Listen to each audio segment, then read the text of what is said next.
Shut up, fool!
If it makes someone feel better, what about their feelings? I don't give a shit about their feelings. I'm old.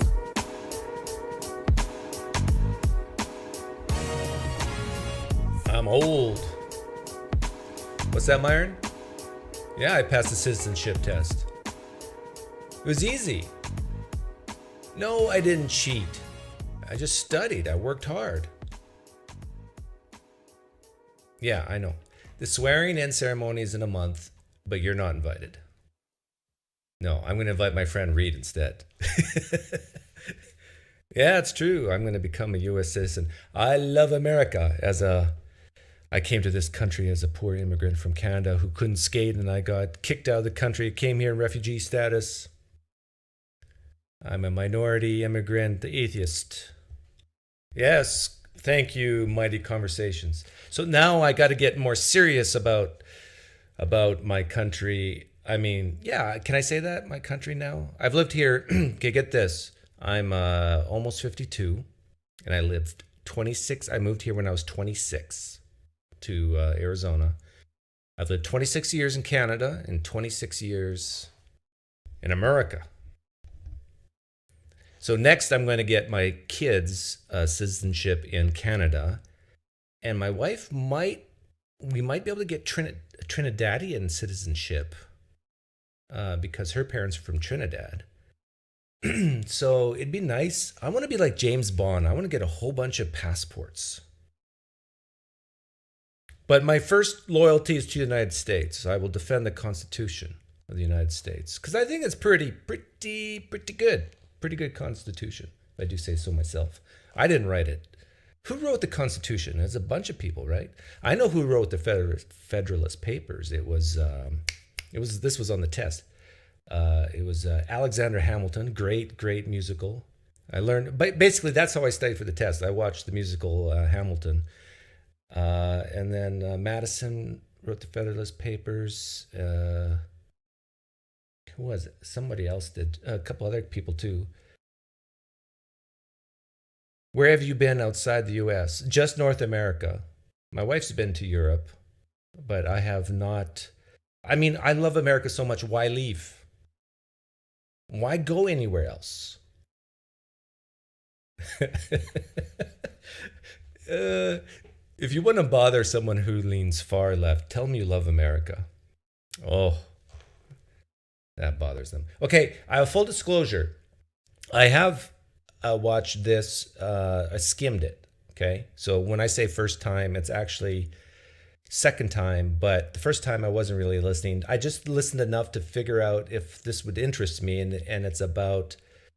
It says the title is "Why Nazis Like Kanye Don't Deserve a Platform," but it's really about free speech, and that does interest me a lot. That's one of the things I value the most in life, next to my wife and kids and immediate family. I left free speech in my will. It's going to get most of my estate. And so, yeah, it'll be fun. I have seen clips before today on Vaush. I knew who he was. He has this interesting look to him. I love the hair. Um, love the beard. But I sometimes wonder, like, is there a conservative look? Is there a liberal look? I say yes. Like, you look at me and you don't see liberal, right? I look like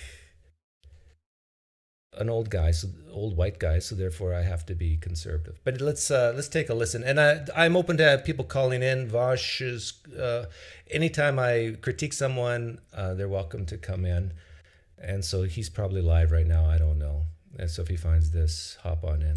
As much as people like to attribute, like, censorious or anti-free speech politics to me, I do not believe in hate speech laws, and I do not believe in arresting people for the stuff they believe. I agree 100%. So I might like this guy. I am fully okay with disallowal from running for office and disallowal from participating. What's this word he uses? Disallowal? Is that a word? Disallowal. There's a disallowance, disallowing, disallowal. He's making up new words. In public discourse, if you're using it to spread hatred and to threaten violence against other people. To me, that's a fair line. We have to understand we're playing for the highest stakes here. Once the Nazis take power, that's it. Okay, this is what I don't like. I know this is a teaser clip and it's meant to be teasing, but this whole fear thing has to stop, I think. Like, no wonder so many young people today have anxieties and they're depressed and they can't sleep. It's like the world's going to end, sea level rise, global warming, Nazis are going to take over the world. No, you're going to be okay. You're going to be just fine.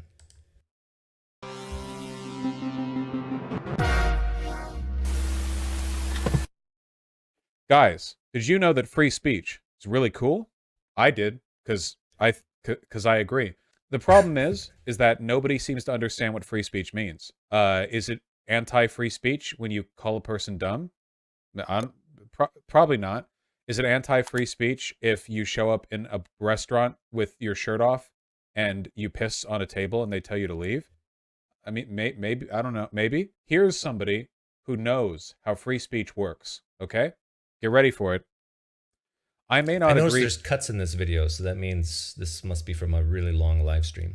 With what Yi said yesterday, but he has the right to say it. That's how free speech works. Finally, somebody's willing to cut through the crap and tell us how free speech works. Thank you, Kevin Sorbo. That's awesome. Now I know. So I like this. He's sarcastic like I am. Well, now that I know what free speech is, I have some questions and concerns a little bit about the way that free speech as a concept is constantly invoked. You know, they often say that, like, the right is more preoccupied with free speech than the left is, that the left is censorious. This isn't backed up by any data, as far as I can tell. Right-wing governments are far more censorious broadly than left-wing governments. Censorious. This guy uses big words. He must have studied for the GRE. Censorious. How do you spell that? M-O-U-S-E? Oh, sensing. Oh, censoring. That's what it means. Censorious means to censor. Okay, yeah, that's not that great. Sorry.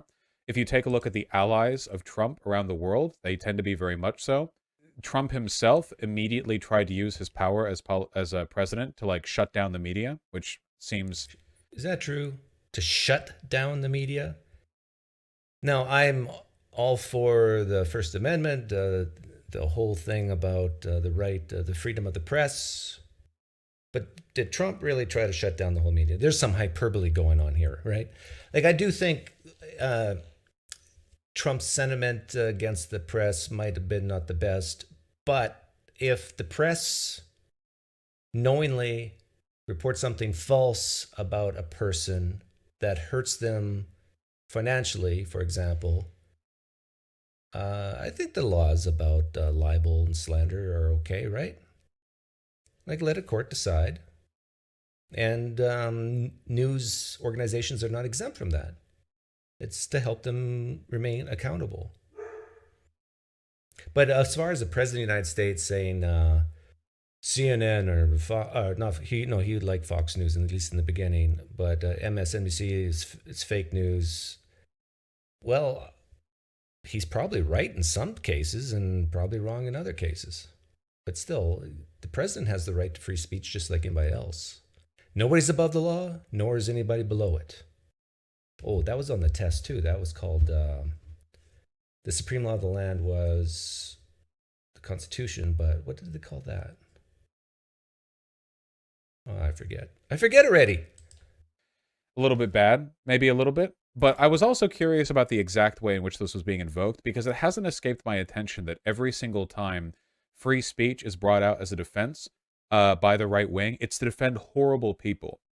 I remember there was like a CGP Grey comic from That's not true. Every time? years and years and years ago, where if the only defense that you have of your argument is that it's not technically illegal to express it, you probably have a really bad argument. Oh, XKCD. Sorry, not CGP Grey. I associate them because they have similar art styles. XKCD, that's right. I don't know what he's talking about. And I think that's actually a really good point. Like, don't get me wrong, we do all have free speech. Under the First Amendment, we are protected from government persecution based on our politically protected speech, or any other kind of speech, really. Skeptic77 says, I despise Vaush. Why? So far, what I'm hearing, it's okay. He uses hyperbole and sarcasm, but I haven't heard anything that drastic yet. There are exceptions, obviously. Death threats can be illegal. Harassment can be illegal. Defamation and libel can open you up to civil liability. Not criminal, but civil. But that's still enabled by, legal code, which means that it fits within a exception to our free speech. This stuff is complicated, I've often brought up before. Yeah, and a better term is freer speech rather than free speech. Like, one of the good examples of like the complexity when it comes to free speech is, what if you could go back in time and kill Hitler? Mind you, if you go back in time and kill Hitler, this isn't just a violation of Hitler's free speech in like an abstract philosophical sense. You're also, killing a guy. But I think it speaks towards kind of a broader concern, which is what would you do if you had the ability to violate somebody's rights but prevent unimaginable suffering in the future? And that's an interesting question. It's a very interesting question. And the thing is, it's only good in terms of hindsight because we cannot see the future. We're kind of handcuffed because we don't know for sure what will happen. But looking in hindsight, it's very easy to say, yeah, a greater good would be to kill Hitler as a baby, knowing what he would do. Not really like an objective answer to this, because obviously we can't actually see the future, so we don't know for a fact how things will turn out. The more socially applicable version of this argument... You can make predictions, though. Good point, Worldview Detective. Yeah.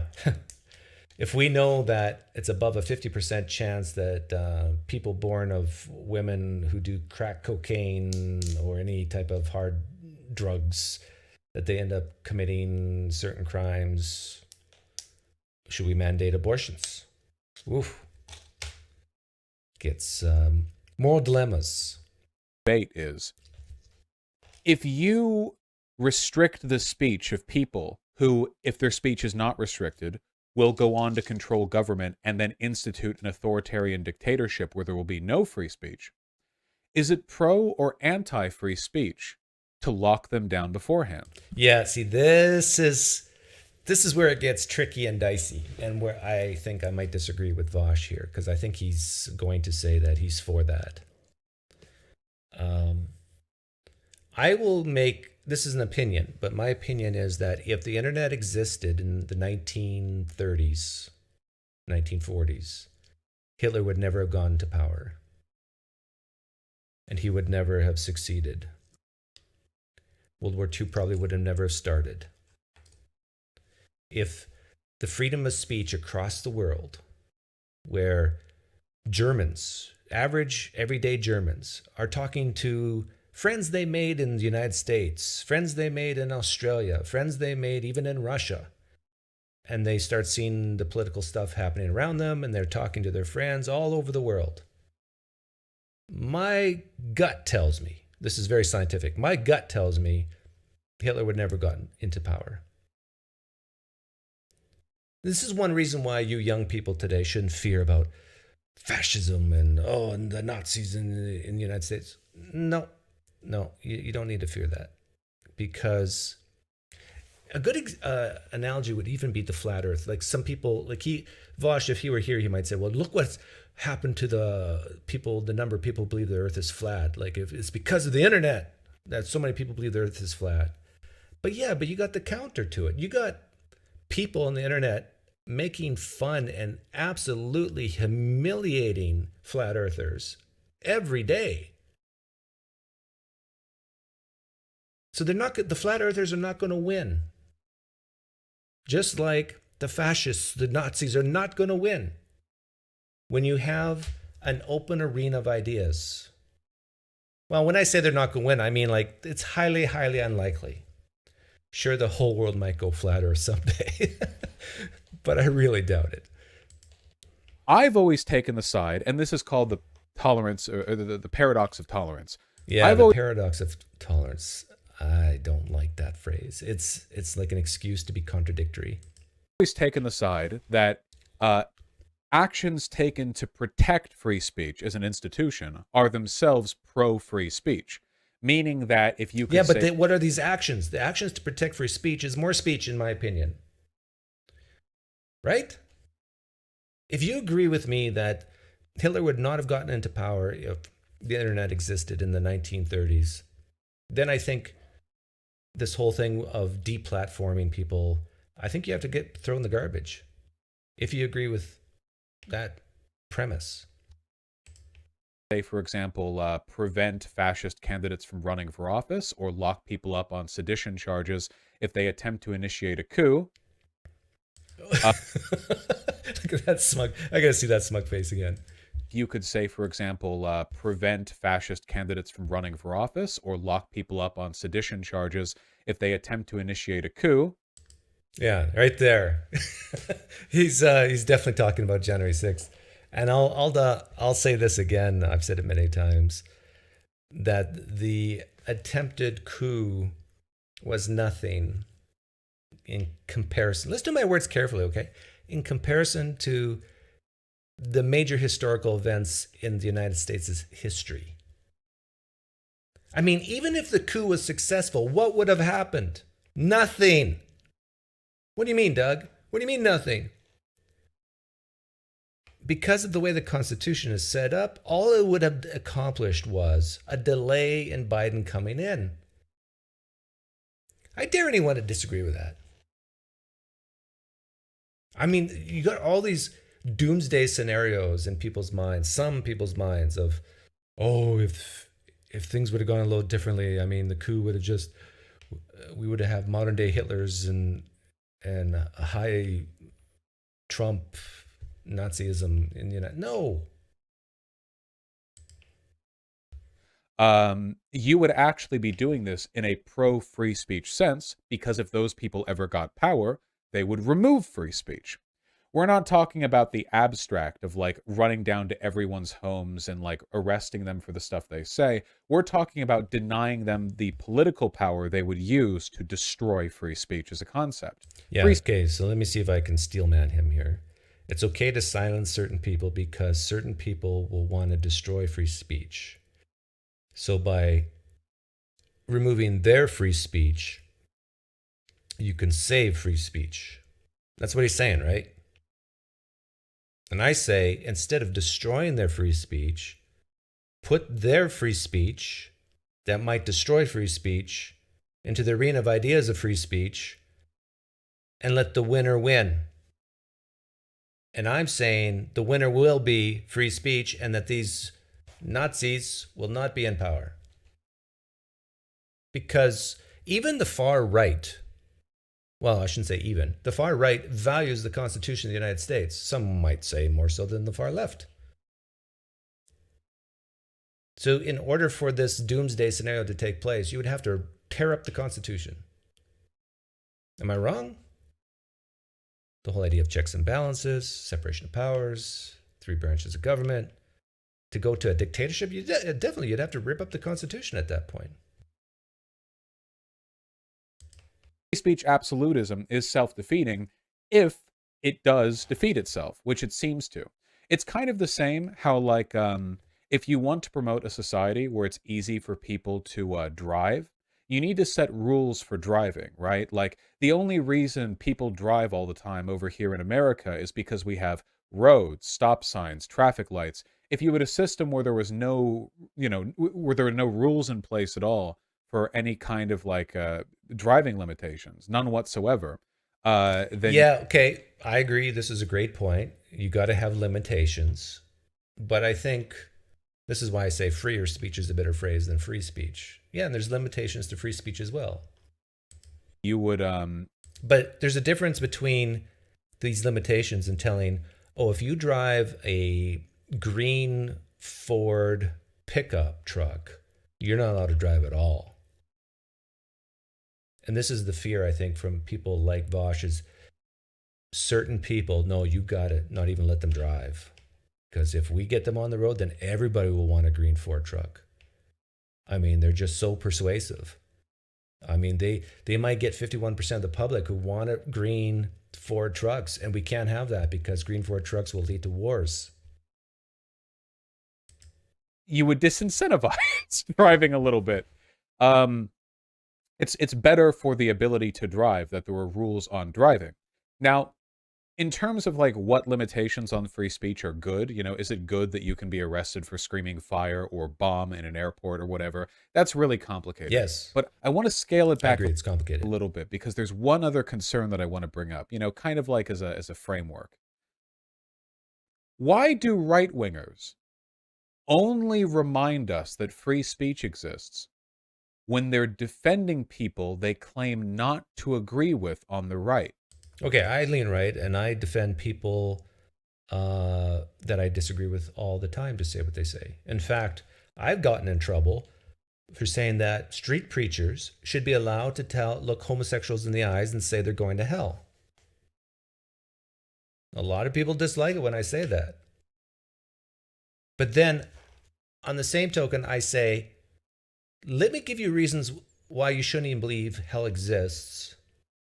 I mean, would you be at all offended if I looked someone in the eye and said, hey, if you live this way, you're going to go to some Harry Potter evil place? I mean, people are just going to laugh at you, right? Well, that's fiction. Well, that's how you should view this whole biblical idea of hell.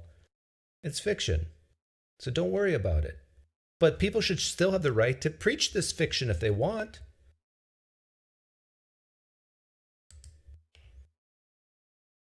I may not agree with what ye said yesterday, but free speech exists. Well, thank you for your contribution to the discourse. Nobody was ever questioning whether or not... Excuse me, but says a lot of people dislike harassment. Yeah, but harassment is in the eye of the beholder. That's true. Like, for example, imagine, I think, excuse me, but's female. It looks like it's female. So imagine, let's put this in terms of harassment to females. Imagine a fat, ugly man comes up to a woman and says something like, hey, sexy babe, nice legs, or whatever, and then constantly keep saying that. That's harassment, right? Now imagine the exact same words said by Brad Pitt to a woman. Hey, sexy babe, those are nice legs. It's not harassment, at least for most women. Well, Brad Pitt's saying it, now it's fun. Now I like it. So harassment is in the eye of the beholder. So if you can change yourself first, getting back to, let's say, the gays in hell. If I'm a gay man and someone says, hey, and I live like a gay man, as all gay men should, and a street preacher comes up to me and says, you're going to hell for the way you're living, I'll say, okay. How are you doing today? Nice weather we're having, right? So the exact same words, the exact same actions, depending on the receiver, can be viewed as harassment or not. So I'm saying make yourself stronger. So very few things are harassing to you. Now, definitely physical, like if someone starts taking bats and beating you, that's different. But if it's just words, free speech, you can become stronger. It takes practice. Age does it a lot. All you have to do is just live long enough to live to be old, and you start to become numb to harassment. He had a legal right to say that stuff. Why this? See, I've consumed conservative content for a long time. I don't think I've ever seen Kevin Sorbo, or in fact any conservative that I can think of, saying, you may not agree with what Ilhan Omar said the other day, but she does have the right to say it. That's how free speech works. Have you ever heard that? Yeah, I understand the point he's making. It's a good point. It's a valid point. It's sort of like he's saying it's being used as an excuse to excuse people. But I think if you were to ask these people, do they have the right to say this in the United States? They would answer yes. Because I think a lot of the people that Vaush is talking about do value the Constitution. So just ask them this next time. Or ask them, why do you bring it up now and not before or in other occasions? I may not agree with what Biden said the other day in his speech, his Dark Brandon speech, but he does have the right to say it. That's how free speech works. You ever heard that? No, I haven't either. I may not agree with what AOC said the other day, but so why for ye? I know a lot of conservatives say that when it comes to porn. Yes, I'm against porn, but I respect the freedom of expression. I've actually heard some conservatives say that. Some Christian evangelicals say that. Why do they say this so much for Alex Jones? Or Nick Fuentes? They said it for Richard Spencer. What about Milo Yiannopoulos? Yeah. I think a lot of things that Alex Jones said, I think he has the right to say it. But it hurts people, Doug. Because they're defending it. Remember what I said before? Invoking free speech is a defense. We're not talking about an actual legal argument. Kevin Sorbo's not in a courtroom reminding people of an actual explicit legal right. He's defending it in the only way he can, by using the free speech argument. But it is a defense, a choice. Yeah, one little piece of hypocrisy here is in a certain setting like college campuses, which tend to be full of young people. Young people tend to vote Democrat, they tend to lean left, and they definitely shut down free speech when it's something they don't want to hear, right? That's very fair to say. Like, that's dangerous. Like, that might lead to Nazism, I think. Choice taken to positively frame that content, that delusional bipolar meltdown of ye's. They don't say it about other people because they aren't interested in defending other people. Yeah, Shadex Gaming, I agree. Some of the things Alex Jones said that ended up terrorizing parents of murdered children, like he lost that lawsuit, right? So in the court of law, looked at all the evidence. They're interested in defending Nazis. And so they will invoke the defenses they're capable of for Nazis without flagrantly tripping the You know what's interesting? I sometimes do this with the topic of racism, but I'll do it here. And I wonder how Vaush would handle a question like this if he were here. Why is Nazism bad? Can you articulate it for me? In fact, these are kind of, I know I hate philosophy, but Nazism, what is it exactly? It is a far-right totalitarian political ideology and practices associated with Adolf Hitler and the Nazi Party. It was frequently referred to as Hitlerism. The later related term neo-Nazism is applied to far-right groups. Nazism is a form of fascism. Okay, why is fascism bad? With disdain for liberal democracy, Okay, so it's bad because it has disdain for liberal democracy and the parliamentary system. It incorporates a dictatorship. Why is dictatorship bad? Fervent anti-Semitism. Oh, that's okay. Well, one could even ask that. Why is anti-Semitism bad? And it gets to, if you keep peeling that onion, it will come down to hurting people, right? It's bad because it hurts people. But then the question comes, how is it hurting people?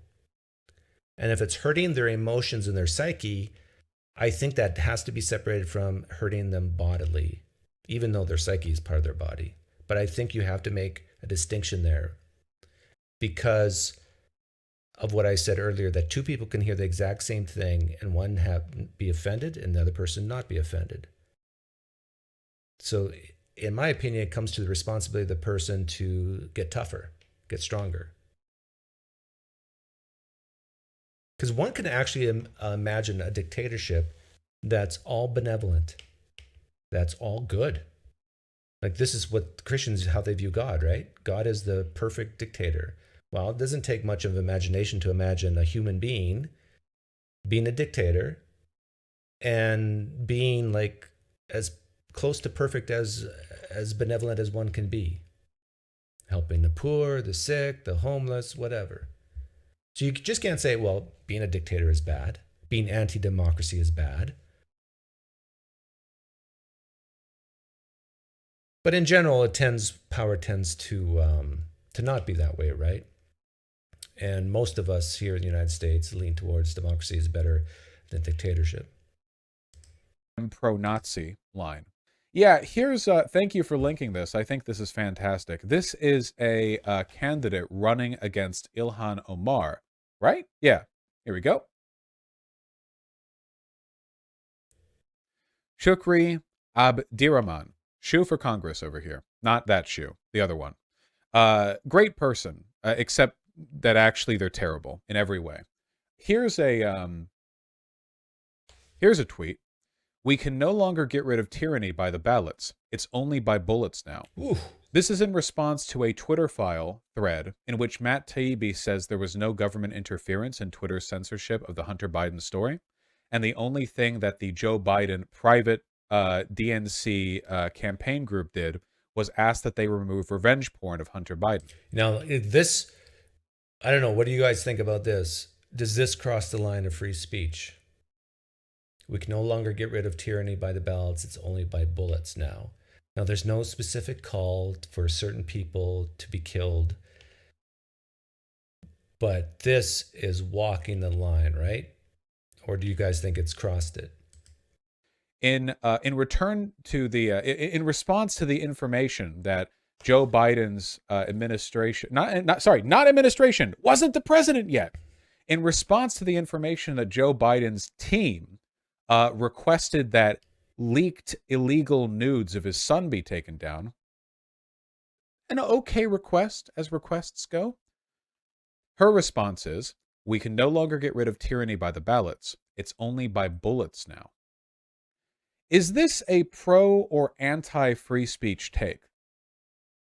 See, technically, her ability to say that is an expression of her free speech. Yep. But what she's really saying is, if you kind of read between the lines, or in fact, read the lines at all, or you could read... Kurt Johnson says to my question, like, does this cross the line? Depends who says it.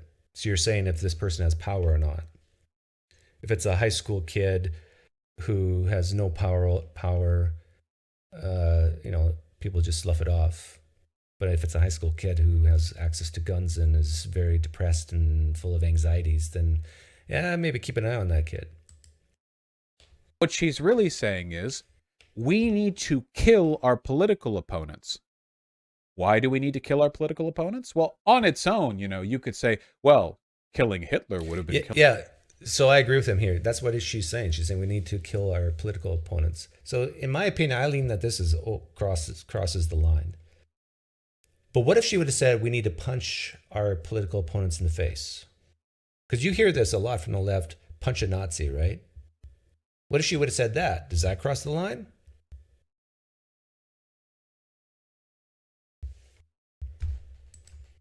a political opponent. I'm sure. Well, they want to kill the Democrats because Joe Biden's team didn't want Hunter Biden's leaked nude, which is revenge porn, on Twitter. Yeah, that. Yeah, Vaush is making it sound like the whole Hunter Biden thing was as simple as Bill Clinton's oral sex in the White House in the 90s. It may be, but it might be more too. There might be more in that laptop than just nudes or, that type of thing. Which, was it the New York Times had some type of blurb on that Twitter took down? And then Twitter even admitted that they made a mistake. When Twitter pre-Elon admits that they made a mistake on free speech, they made a big mistake. Time to kill our opponents. My personal opinion is that a world where people can't run for government while openly promoting the murder of their liberal political opponents for no reason at all is actually a freer world than one where they are able to. But what if your political opponents are Nazis? Is it okay to take them out then? It's kind of the warlords thing, right? If you give freedoms out willy-nilly to the point where you essentially have no government involvement in anything at all, you just get like ANCAP feudalism land. You just get Mad Max world. Obviously we scale it back a bit. Okay, well actually you can't. I don't know. I'm thinking like the United States became a country in 1767, Constitution 1787. 1776, 1787. Like, what was it like in the early 1800s in the United States? Was it Mad Max? The government was there, but nowhere as controlling as now. I guess maybe it was definitely the Wild West. But even in the Wild West, they had rules, they had law. You go, no illegal activity in my town. Can't pee on other people. That's bad. You shouldn't do that. Don't murder, don't rape. You scale it back and eventually you have something approximating a functioning society. We don't know exactly where the line is. We don't know where it should be, but we know that a line somewhere is probably good for everyone. And in my opinion, part of a good line is one where there are social consequences to saying this. Is one where... Yeah, and that I agree with. There should be social consequences. But there shouldn't be physical, bodily consequences. What should the social consequences be? I don't know. I don't like you very much. Or maybe just a whole bunch of people saying, hey, you're wrong and here's why. There are social consequences. To me, that's the best social consequence. People disagreeing with you and trying to take something you value and show you that maybe that's not the best way to go about it. Consequences to saying what ye said is one where we recognize that implicit defenses of Nazi breakdowns are implicit defenses of Nazi breakdowns. That this is Nazi breakdowns. How does he get to Nazism from that? isn't a statement that he would say about anyone else, even though it is empirically as true with ye as it is with literally any person he's ever slandered in his entire career as being a retard online. Y'all get me, don't you? I'm going to keep hammering on this. People say I have censorious opinions on free speech. No, I don't. Keeping Nazis from running the government actually is a very pro-free speech position. Your defense is a free speech. Okay, but the question is, how do you keep Nazis from running the government? I think his solution is don't let them speak. I remember a long time ago watching Penn Jillette Sunday School something podcast. And he said, "Don't you want to know who these people are?" Instead of forcing them in the underground where they're in their dirty basements talking about how they may want to overthrow the government. Don't you want them out in the open so everybody can see them? Keep tabs on them? It's like the high school mass shooter who doesn't talk to anyone, doesn't say anything. He's just quiet to himself, and then one day wakes up and kills hundreds of kids in the school. Wouldn't you want him to say, "Hey everyone, I'm having these thoughts about killing everyone in the school"? You want him to say this so you can keep an eye on him so he doesn't do that. In the same way, you want Nazis to say their Nazi stuff so you can keep an eye on them. But how they're going to overthrow the Constitution of the United States, I don't know. Valid if they lead to a scenario in which all free speech is abolished. And likewise, these people don't give a shit about free speech. Like, at all. Not even remotely. They cheered when Donald Trump smeared the media and tried to open up libel and slander laws so that he could, with his administration and government power, sue them for reporting accurately on the stuff that he did. Keep in mind, Vaush, that maybe Trump was right, at least in a few cases. That you are against people saying false things that can hurt them with their businesses, right? Or I wonder if Vaush is against all libel laws. That's where they're at. They don't care about free speech. She certainly doesn't care about free speech. Very free, very speech. You all get me. Is there any good argument for Excuse me, but says no, force them underground. You don't want to know who they are? You rather live in ignorance? Excuse me, but hey, excuse me, but you should come on and tell me why. I want to know. Talk to me. I actually think that people on the left, now this is going to upset some people on the left, but I actually think that people on the left tend to have a lower view of humanity than people on the right. That if you let Nazi types speak, they might influence people because they're stupid, and then before you know it, the whole world is doomed. Whereas I think people on the right who might have the view of freer speech like I do say, no, let the Nazis speak, and then let people who are against what they're saying speak, and then let them battle it in the arena of ideas. And I think democracy will win. And this gets, if you came late, I made the claim that if the internet existed in the 30s, Hitler would never have gotten to power.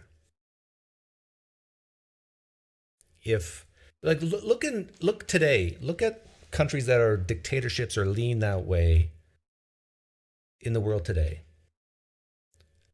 They typically are countries that don't have the internet, or they limit the internet, right? Jan Settler says the right literally hates humanity. Literally? from being a Nazi, as in locking them up just for espousing Nazi beliefs? No, I don't believe that. As much as people like to attribute like censorious or anti-free speech politics to me, I love that word now that I've learned it. Censorious. It sounds like some medieval word. I do not believe in hate speech laws, and I do not believe in arresting people for the stuff they believe.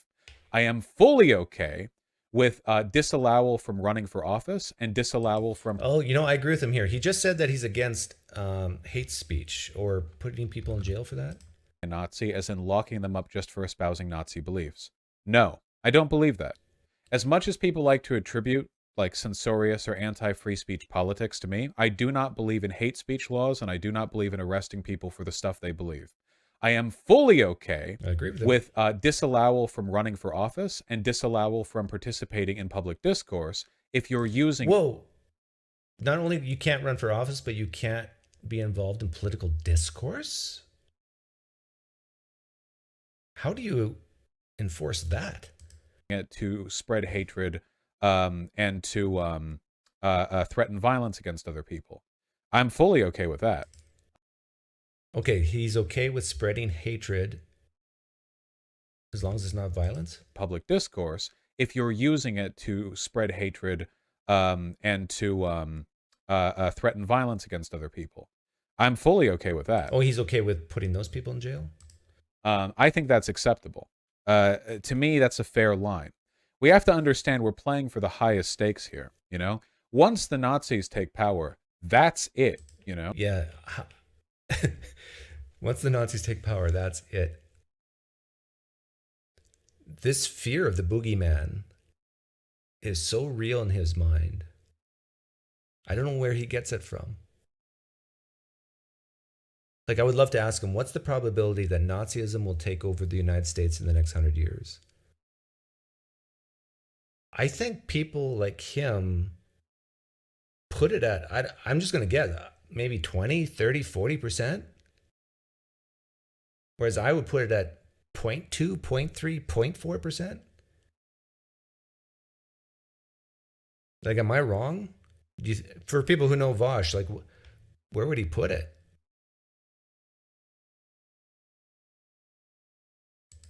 No. Wait, no hate speech laws for real? Yeah, for real. We already have laws for incitement to violence. We already have laws for death threats and what have you. I haven't seen any evidence to indicate that hate speech laws like meaningfully reduce bigotry in a society. So I'm not in favor of them. And also, I'm just... I agree with him here, too.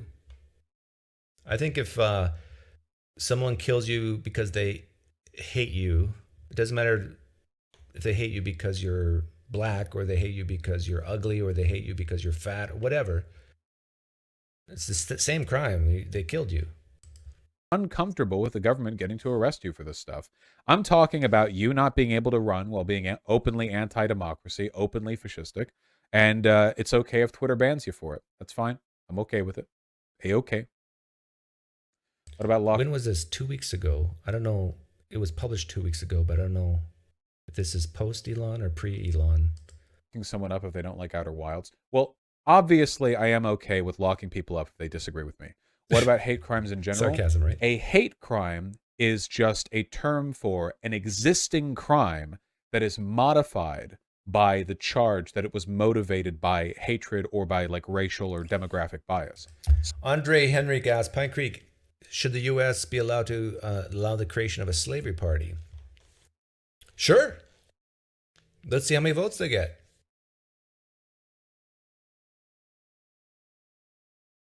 Do you think they're going to get a lot of votes?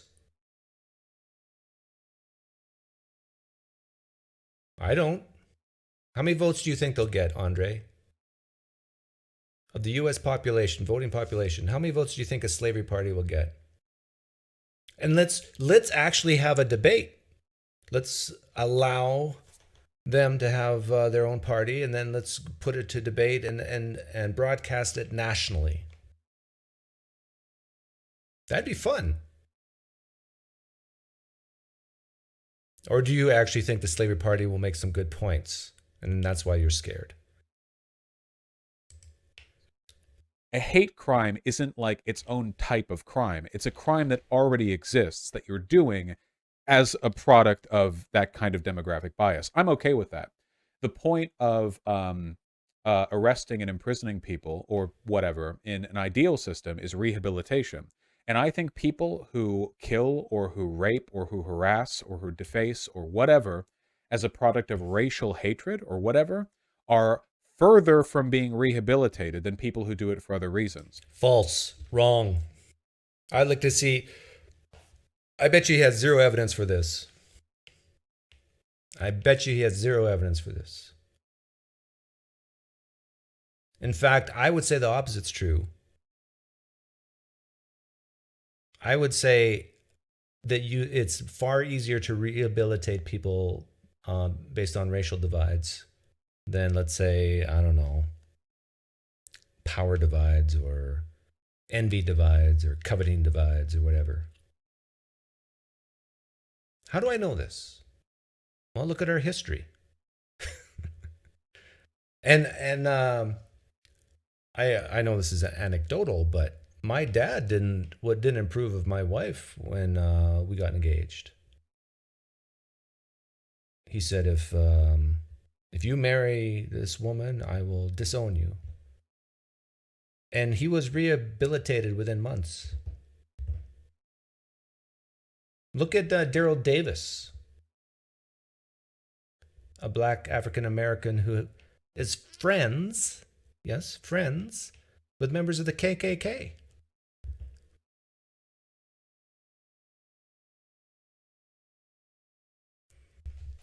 It's, you know how easy it is to rehabilitate based on racial divides? Get to know people of different races. All you have to do is play poker with them. Go fishing with them. Find someone who's a different skin shade as you and go fishing. Go golfing. You go, hey, nice putt.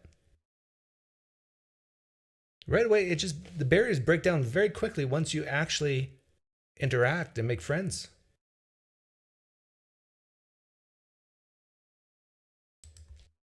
Speaking, I think that people who act on who commit hate crimes are acting on like a higher and worse level of social maladjustment.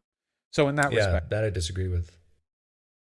I think that's only true if you keep yourself in a very tight bubble, which is, my guess is what he's saying here is that if you hate certain races, you're going to keep yourself in a bubble. But it's really hard to live in a bubble in today's society with the internet. It's like you can be talking with someone on the internet and you don't know what they look like. And then if you actually Zoom with them or meet them in real life, oh, you're a black female. I thought you were a white old man. It's like, huh, interesting. do you think it's possible to legislate against stochastic violence? It's very difficult. Very, very difficult. Isn't forcing Nazis to go underground deplatforming? I love deplatforming. Sure, yeah. Yeah.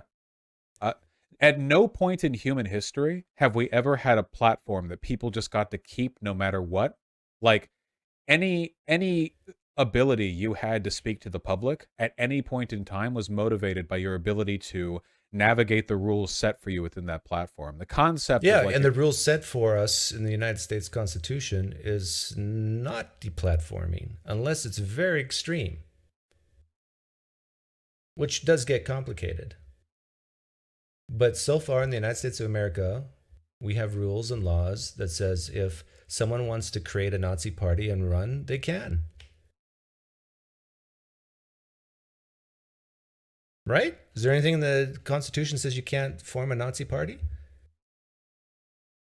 Good luck getting votes in the United States. Well, I mean, significant votes. hands-off, context-free ability to broadcast your info to millions. Oh, Gurmania. Yeah, I think you're right. I think I need to change my background to red, white, and blue. The flying man needs to be red, white, and blue. I'll work on that. Not a thing that's existed historically and not one that exists today. And it sure as shit is not going to exist if they take power, I'll tell you that much. So yeah, no, I don't care. And keep in mind, terms of service when it comes to like Twitter and what have you have nothing to do with the First Amendment. You're right. The Constitution guarantees you protection from government persecution, not from website TOSs. I agree. Private company can make their own rules and suffer the consequences or reap the benefits by those rules. Okay, that wasn't too bad. The only main disagreement I had with Vaush here, I think, is his fear of the boogeyman. And the boogeyman being Nazism. I think that's the only disagreement. If you lean left like Vaush, you're going to think, well, this is a serious threat. If you lean right like me, no, it's not. Not even close.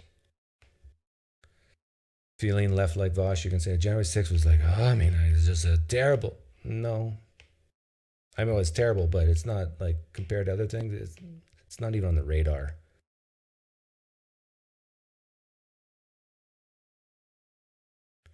Okay, I'll open the room up, see if anybody has courage to State if you disagree with me and why. Keep it civil.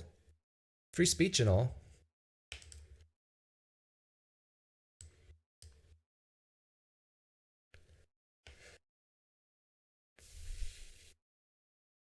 All you have to do is click on the link. I'll pin it to the top of the live stream chat.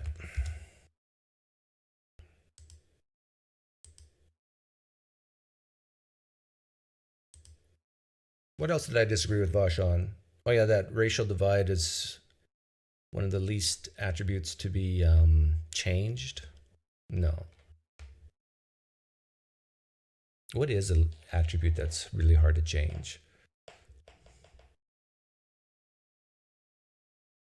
Even religion. I mean, I see changes, people's views on religion change firsthand all the time.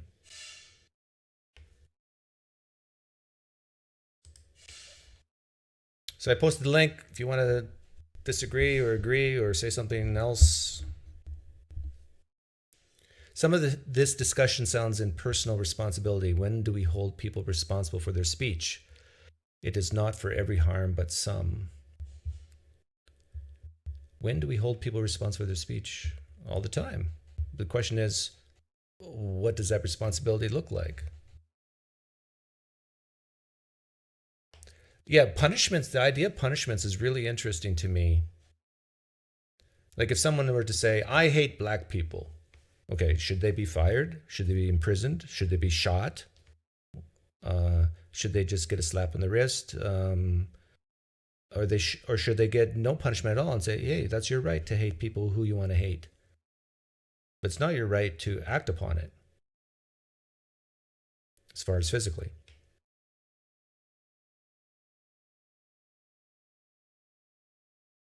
So the idea of punishments is what really matters.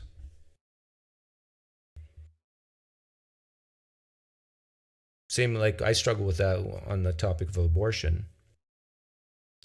Because I'm, after 20 weeks for sure, I'm against it. I'm against abortion. I think it's bad. But what should, so what? One might say, okay, Doug thinks it's bad. Now what? Well, good question. Now what?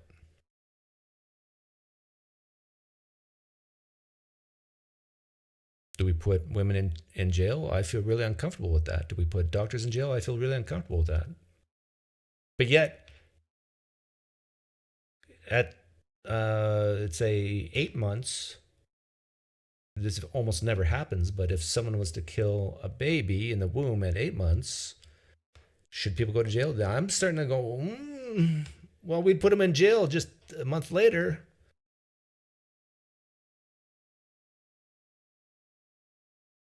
Doug would never say this if he was living in 1962. Never say what? Room's open. You don't have to type. You can call in.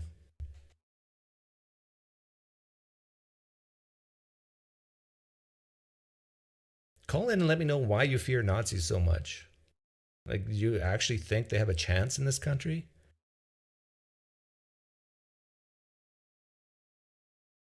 And if so, on what basis do you say that?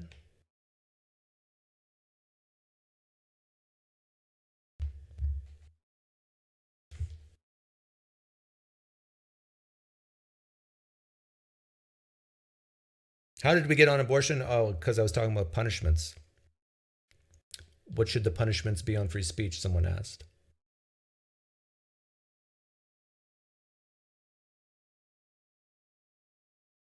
Actually, I could start a poll on Nazism. See where people are at here. What are the chances the Nazis will take over the U.S. in the next 100 years?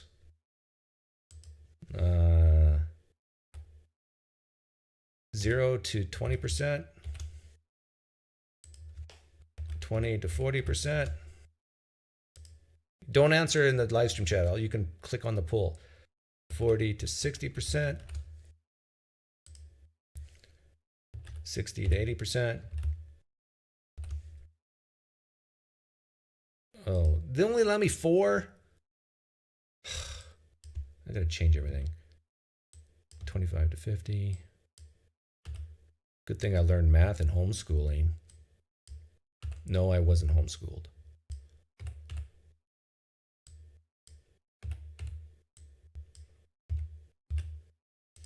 Okay.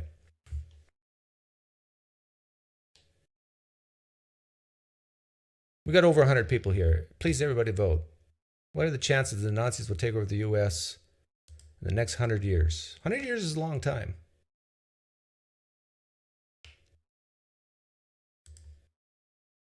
Anything's possible in the magical kingdom.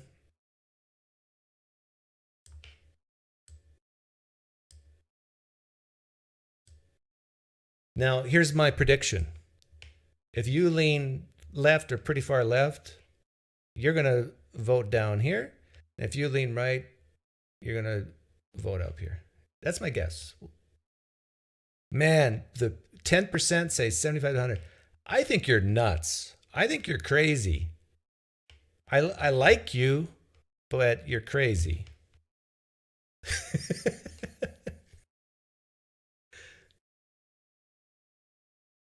But keep voting. I mean, vote your conscience. This is free speech here. I wonder how Vaush would answer this. Anybody who really watched a lot of Vaush, like how would he answer this?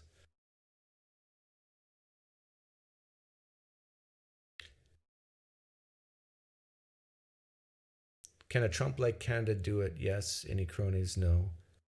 No. I would say, even if Trump was reelected, he doesn't have a chance to make the United States into a Nazi land.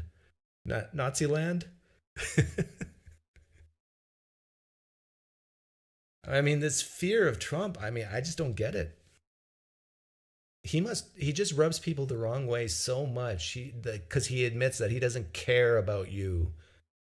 And it's just like, oh, I want to be cared for.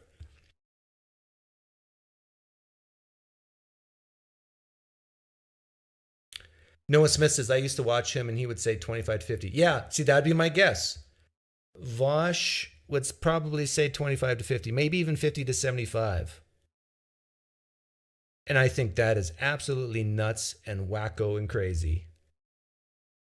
But Doug, if it's, you got to be proactive about these things. I mean, like, if this is how people probably voted in the late 20s, early 30s, and because of their ambivalence to this, indifference to this, I should say, that it ended up. No, I'm saying if you had the internet back in the 30s, 40s, worldwide, arena of ideas, free speech, people anonymously stating their opinions, you would not have had Hitler.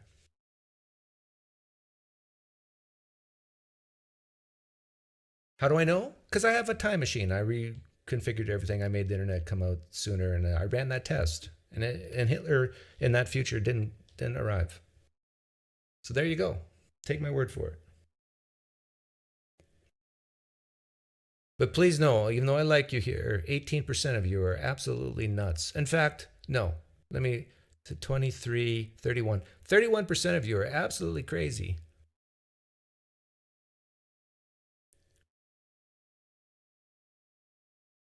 You know what's interesting? I know this is fun.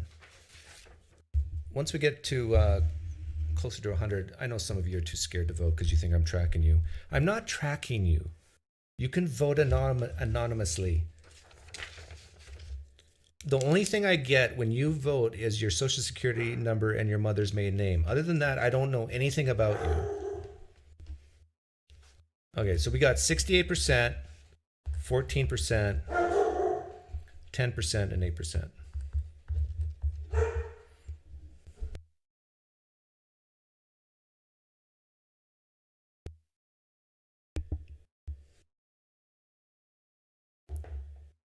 I'm tempted. How am I gonna? I want to see if I'm right about the lean right, lean left thing. How can I ask a poll question to get to that?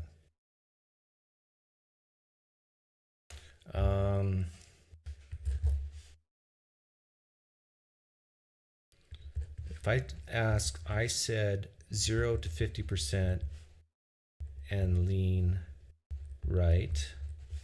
I said 50 to 100% and lean left.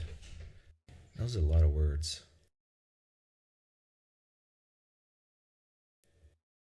Yeah, but it's doable. Okay, we can do it. So I got this up for posterity. Let's end this poll, and then I want to see where you guys lean. Start a poll. For the previous poll, I said, I'm not going to do 4 categories, just 2 this time to make it simpler. I said 0 to 50% and lean right.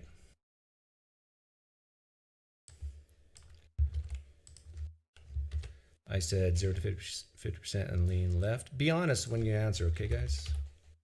Because God is watching. I said 50. I want to see if my hypothesis is correct. It's okay to make me look good by being right. My dog is barking. Someone doesn't like this live stream, is trying to get in.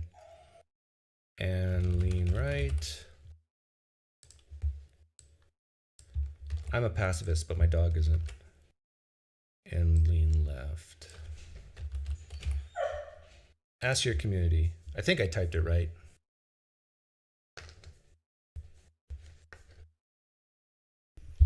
Okay, so if you voted, be honest.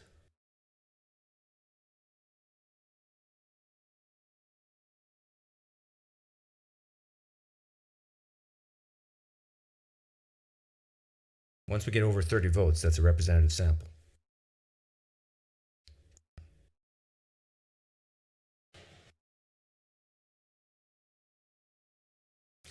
Oh, I guess in order to standardize this, I got to know what the makeup of the of the group is, right? Because what if 60% of you listening right now lean left? But yeah, well, I'll do the math later, but let's let this run for a little bit. See, if you look at the bottom one here, you're more likely to lean left if you give a high number, 2 to 1. But my guess is the reason why this is still higher than this is because most of you lean left watching right now. But I'll ask a poll question on that too.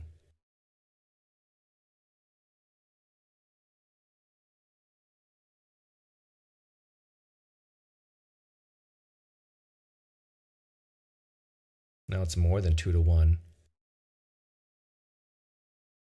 And I bet you if I was to ask questions like this on even global warming about how catastrophic it could be given the status quo, assuming no major improvements or reductions in greenhouse gases, my guess is the left are more alarmist than the right on that.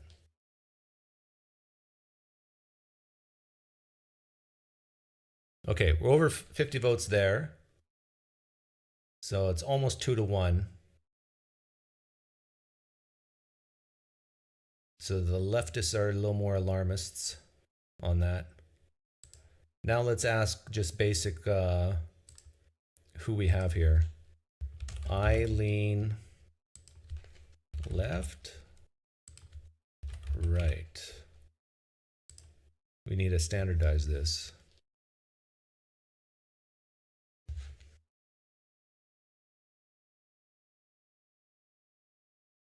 My guess is it's the majority lean left that's watching.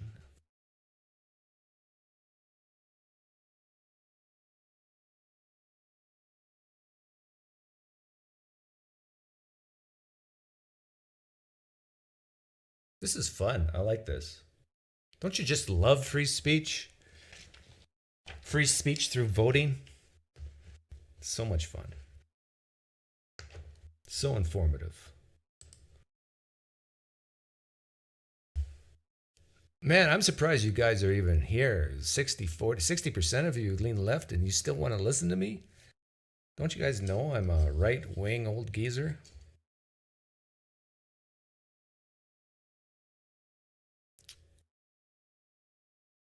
Not as one-sided as I would have thought, says Nathan. Well, no, I didn't say this. I should have predicted, but I didn't want to bias anything.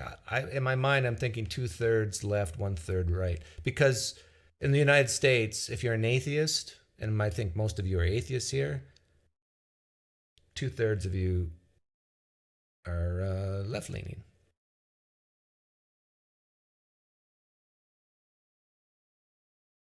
Well, thank you, Noah. I'm good enough, I'm smart enough, and gosh darn it, you lefties like me. Some of you do. Some of you hate me, but okay. So this is good. Two-thirds. And I was right. 2/3. I'm going to end the poll when I'm right. 2/3 of you lean left. 1/3 lean right. Now I'm going to ask a poll question about another hot topic.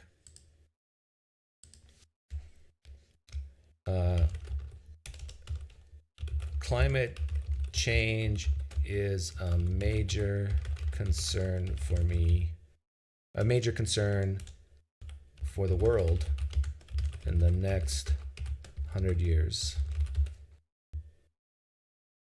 When I say major, I mean major. Like think deaths and all that stuff. A lot of deaths. So lean yes, lean left. Hang on, Jack. Lean no, lean left. Lean yes, lean right. Lean no, lean right. Hopefully you guys are smart enough to figure this out.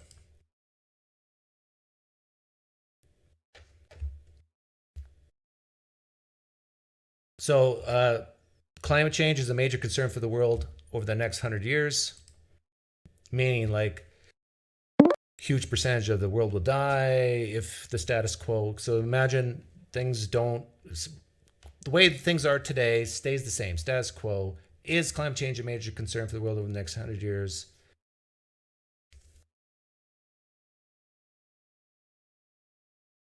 Yeah, look at this. Look, most of you are left leaning here, and it's 6-1. Okay, now let's look at the right people. Right people, it's more divided. In fact, if you're on the right, you lean no more than lean yes. See, this is it. We found it. When it comes to Nazism, when it comes to climate change, people who lean left are more doomsday. Why is that? Is it because they're right? Or is it because of personality traits? They're more risk adverse? Actually, the science is in on this, I think. Let me really ruffle feathers here. I'm going to let the vote go on. Hang on, Jack. I love you, Jack. No, I don't love you. I like you, Jack, but hang on, Jack. We're in the middle of something here. Just hold the line. Toe the line and hold the line. I got a theory of what's happening here. If you lean left, you're 6 times more likely to think it's going to be a major concern. If you lean right, it's more divided. In fact, it's almost 2-1 that it's not a major concern. And I think this is very similar to, Nazis coming into power, the same type of alarmist. And the previous poll I had, 2/3 of you lean left. Question for you. How do I phrase this without you guys coming out to kill me? There have been scientific studies on emotion, and sex. It is incorrect to say that women are more emotional than men. However, it is correct to say that women tend to be more emotional than men when it comes to bad stuff, and men tend to be more emotional than women when it comes to good stuff. Fact check me. What I just said is true. Go ahead and fact check me.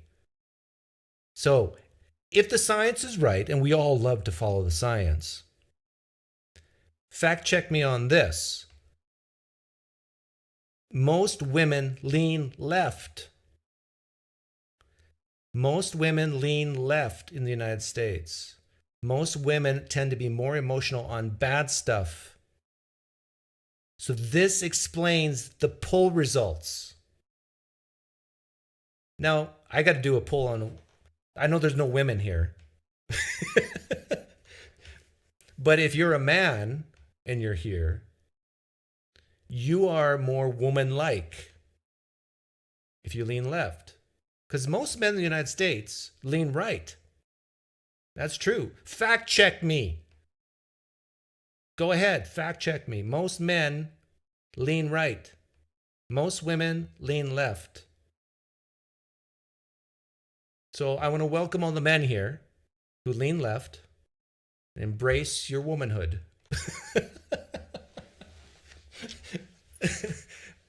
Hey, Myron, are they laughing? Okay, let's let Jack in here before I get too much in trouble. Isn't this interesting? Five times more likely to say it's a major problem. 2 times more likely to say it's not if you lean right. Someone call Pew. Someone call these professional. They got to start doing stuff like that. Maybe they already have. I don't know. I shouldn't flatter myself that I'm doing something new here because I probably am not. Okay, let's let Jack in. He's the comedian. Hey, I'm a couple seconds behind. You just said let's let Jack in here, and then I popped in, so I don't know what you said next. Okay, Jack, what do you want to go off on? Well, Jack off just on? yeah, what do I want to jack off on?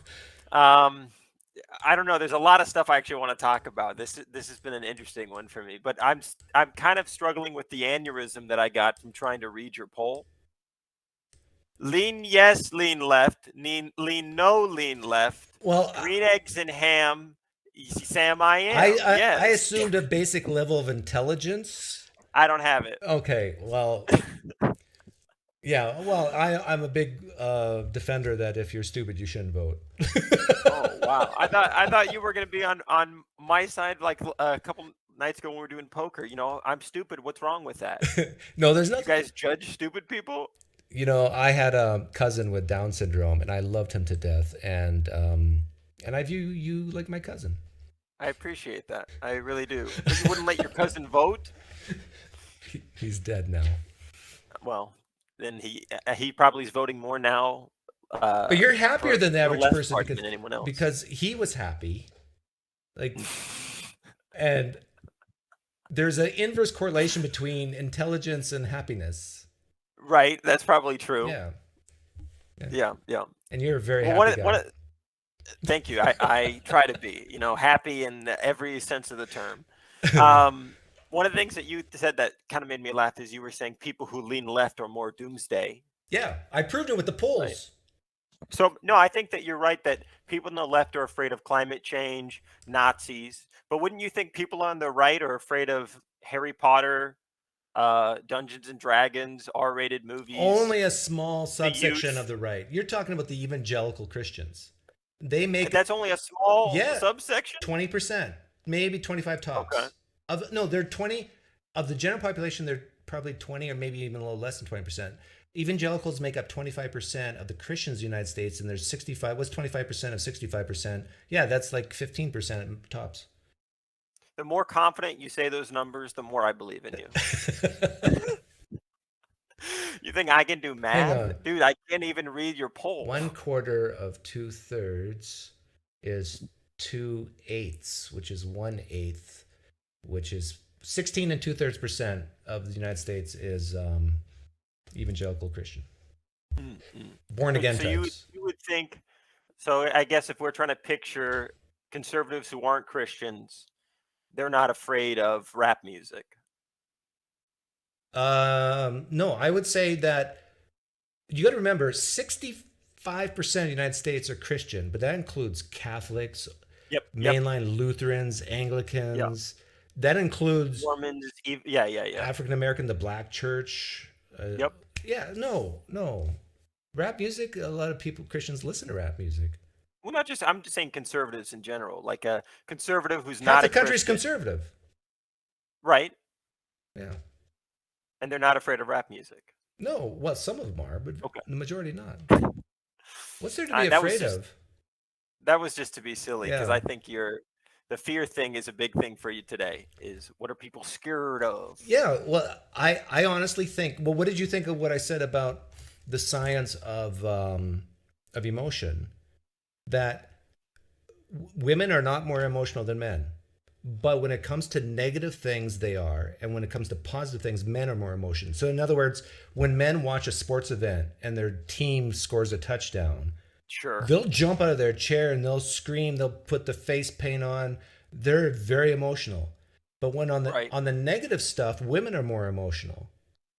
And so when we're talking about if you lean left, you're more likely to be a woman, and if you lean left, you're more likely to be more emotional, more doomsday-ish about things like climate change and Nazism. And if you're a man and you're more doomsday-ish about these things, you have more qualities that are attributed to women. I don't know. I think it's. I kind of hear what you're saying, and I mean it's a little bit silly. Which is more woman and which is more man? More manly or more But womanly. you know, I do think though.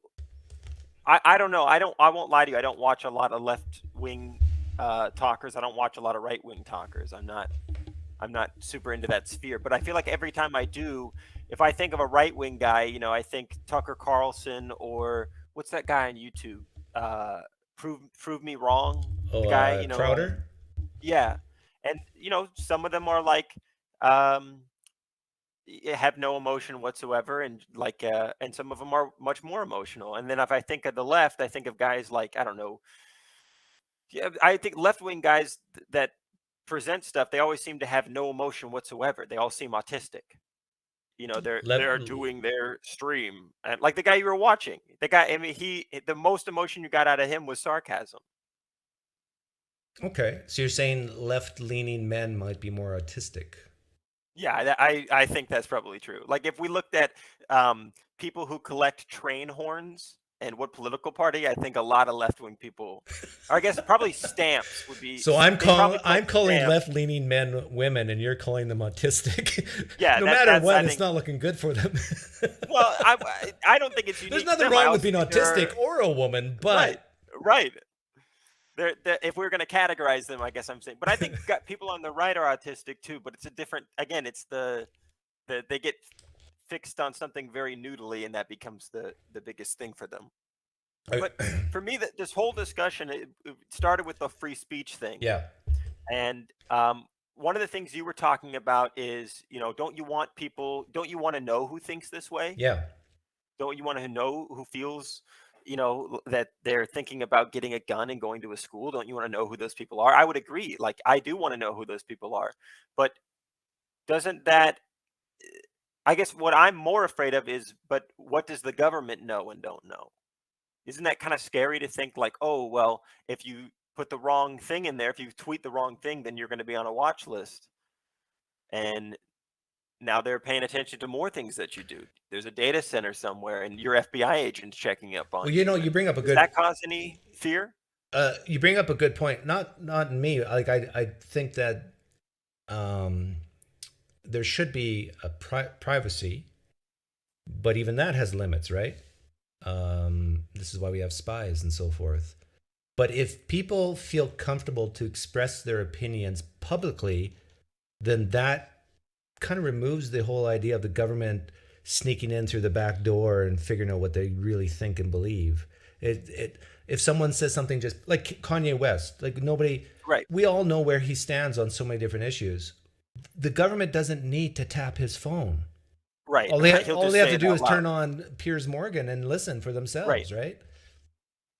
And to me, that's a better way to go. You don't feel like those people are needy though? Which Kanye West is The needy. Kanye Wests of the world who have to go out and, hey, this is my opinion. I need to spread it to everybody all the time. Oh You yeah, wouldn't say, yeah, oh, look at that guy. He's needy. yeah. He's needy. Then I feel like that you should He negate lost him. $1 then billion. when, like, Like he's hurting, man. Like have some right, he compassion, really Jack. is. Yeah, right now he really is needy. Yeah, yeah, that is true.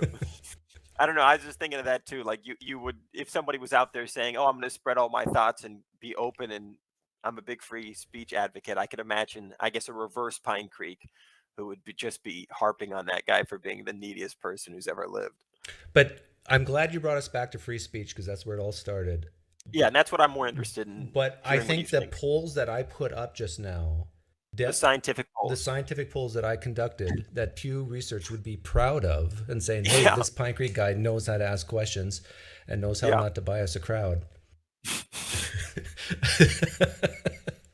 All three women who are here I can attest that it's a unbiased poll. when it comes to free speech, which is really freer speech, what causes people to shift, where do you draw that line, is based on this doomsday attitude. Like, what's the worst case scenario? It's the risk aversion.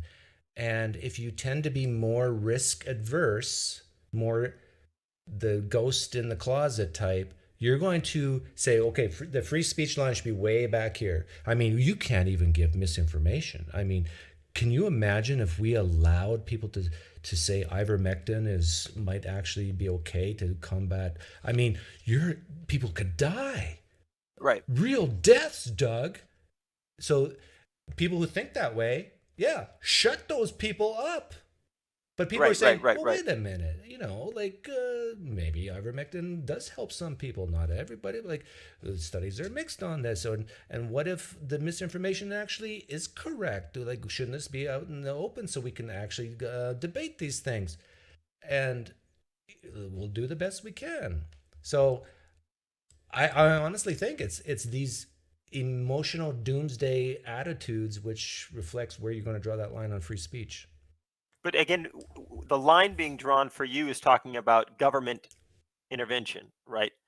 Because if I was here on your channel, not just government. Oh, okay, not just government. I mean, like go ahead. The whole idea of in the public discourse, these people should be deplatformed. These people should be canceled. That's not the government. That's just regular folks, and that's their right to do so. But I would argue that please tell me why they should be deplatformed rather than just have an open debate on it. Like, this bothers me, and if I'm a doomsdayer, it's on this issue, and that is, if someone can be silenced for saying, I really think ivermectin is a great solution to COVID. If you silence them, what's to stop people from silencing me on Christianity? Right? Okay. Like, where's this line? Again, by silence, you're saying other people silence you. Yeah, or just saying that deplatforming, or no, even on Twitter, like even take private companies, tech companies saying, oh, Doug shouldn't be allowed to say what he says about Christianity. But I thought that those private companies, like, they're allowed to make whatever they can laws, they can, policies they want. But if the social consequences are such that, oh, if you're going to silence Doug for speaking out against Christianity, I'm not going to use Facebook anymore if Facebook's going to do that to Doug. Like, there's consequences to it on both sides, right? Yeah, but if we had a society that said, I'm okay with Doug saying Christianity's false, and I'm okay with someone saying ivermectin's false or true, and just let everything out in the open and in the arena of ideas to be debated, like even Nazism, even racism. Right. No, I agree with what you're saying, but let's just say that we're having this conversation, and then I said, oh, you know what? I don't know, this is not true. I think Nazism is good. And then you were like, okay, and then just kicked me because you were done. You didn't want to hear it anymore. And then I started going around and telling people, yeah, that Doug guy. Yeah, I would say that's bad. Speech. In fact, I would say the opposite. If someone is a KKK member, a Nazi member, or whatever, or let's say someone's just a deep-seated racist and thinks that all other races other than his own or her own is Right. inferior. And I invite them in. I want to Right. talk to you. But even you have a limit. You know, if the Actually, preacher man's talking to you for an hour and a half, you eventually get to a point you go, well, no, but okay. that's because of boredom. I mean, So what about people who go, I'm so bored hearing about Nazis. If you just even mention it, I'm just going to deplatform you. I don't want to hear about if it. someone doesn't want to listen to another person just because they generally don't have any interest in it. Like I think they're not compelled to have to listen to it. But for the people who are interested about a topic, let them debate it. So, but what if a company says, yeah, just not here, not on Twitter? That's fine. But my point is to try to influence society to think it's okay to debate almost any topic. And in fact, I can't think of a topic that can't be debated. Sure, I agree with that. And I mean, I think you and I both share very similar interests. Again, speaking of autism, it's something my fiance accuses me of having because of how often I will get down a rabbit hole. You know, like a couple months ago, I came That's to not a her and I said, euphemism hey, for anything, is it? oh, it's not, unfortunately. Like a couple months ago, I got obsessed with the life story of Bobby Fischer. Oh, And I love Bobby probably Fischer. He went crazy though. I am yes. So I wanted to know all about his chess career and how he went crazy and what people thought about it. So I probably watched like 40 hours of people talking about Bobby Fischer. And my fiance was like, I could not imagine anything more boring. Like, how many times can you hear about Bobby Fischer and you're still interested? And I'm like, I'm still interested. But if she tells me, can you shut up about Bobby Fischer? I don't want to hear it. Like, she's allowed to do that. Just because I want to talk about Bobby Fischer all day long doesn't mean she has to hear me talk about Bobby People Fischer. can, And I wouldn't say that's censoring. but that's free speech is not just. It's not saying you have to listen to me. It's saying that someone has the right to speak. Now, that doesn't mean that people have the right to listen. Okay, There's but a difference. if, for example, a company like Twitter says you shouldn't talk here. We don't want to hear what you have to say. We would say, that's anti-free speech, right? Like that's but is that I guess that is the premise or no? But they have the right to do that as a private company, Right? Yeah. So what I guess right now there's this idea that I guess what I'm feeling, maybe I'm misreading this, is that it's going too far right now. Right, like there's too much of this anti-free speech. But what I'm trying to find out is like, what is it? What's happening that we're going, that's it? I think it Because, like, as far started as I in can college see, campuses, and right, with like safe spaces. yeah, safe spaces and so forth. So if a college campus says, hey, we don't want to hear a speaker because we're not interested in what they have to say, that's anti-free speech? Well, if it's a public university and if they, let's say, bring in speakers whom the students agree with and then shun the ones that they disagree with, Okay. that doesn't look good. Well, what if there's like, for example, there's a guy who's pro-pedophilia. He wants to go on a campus and talk about it. And the kids go, we don't want to hear that. Don't even book them. No one. See, I would be the type of we student don't go to say, bring the pro-pedophilia on, and then I would love to ask them questions. What did I say? I have a question for a friend. But you know what I'm saying? Like, I don't know. I think that the idea of saying like, I don't have any interest in listening to that is like, fine. I mean, I don't share that viewpoint. I would be with you. We would be the only two guys at the pro pedophilia thing going, I disagree with his statements. I just wanted to hear what he was going to say because I'm interested. There's a lot of people who don't like Elon Musk when he bought Twitter. Yeah. And I asked the question, why? It's a good question. I don't know what everybody else thinks, but I just don't like Elon Musk. I think he's kind of stupid. Yeah, I just think he's stupid. There's nothing he's ever said that has made me go. But like, do you wow, think this if I were to ask 100 people who don't like Elon Musk, why don't you like Elon Musk? I don't think most of them will say it's because he's stupid. I think most people think he's pretty clever or smart. I think people are afraid of him. Again, like what you really. But harp why are on they is that afraid of him? fear. Because I think people believe. Well, I think there's a fundamental difference between conservatives and liberals, which no, that's not even right. There's a fundamental belief with some people that, hey, my vote matters, and public discourse is the only way to get things done, and we need to defend it with everything we've got. And so when somebody has a different ideology than you and they're controlling a major public sphere like Twitter, they get afraid because they think, oh no, the conversation is going to be shifted and it's not going to be promoting the ideas that I have. And I think that's what causes people fear when guys like Elon Musk come to Twitter. Yeah, they don't want to read or hear or see things that they disagree with. Yeah, I agree with that. Yeah. Which, I mean, I don't like Elon Musk, but I'm glad he bought Twitter because I don't like people who use Twitter even more. So for me, it was a win-win. Yeah, and for me, I like that Elon bought Twitter because it offends more people, and I like that. Right, right. Don't you think it's strange though that it's like there's this huge public way of communicating, and if you're rich enough, you can just buy it?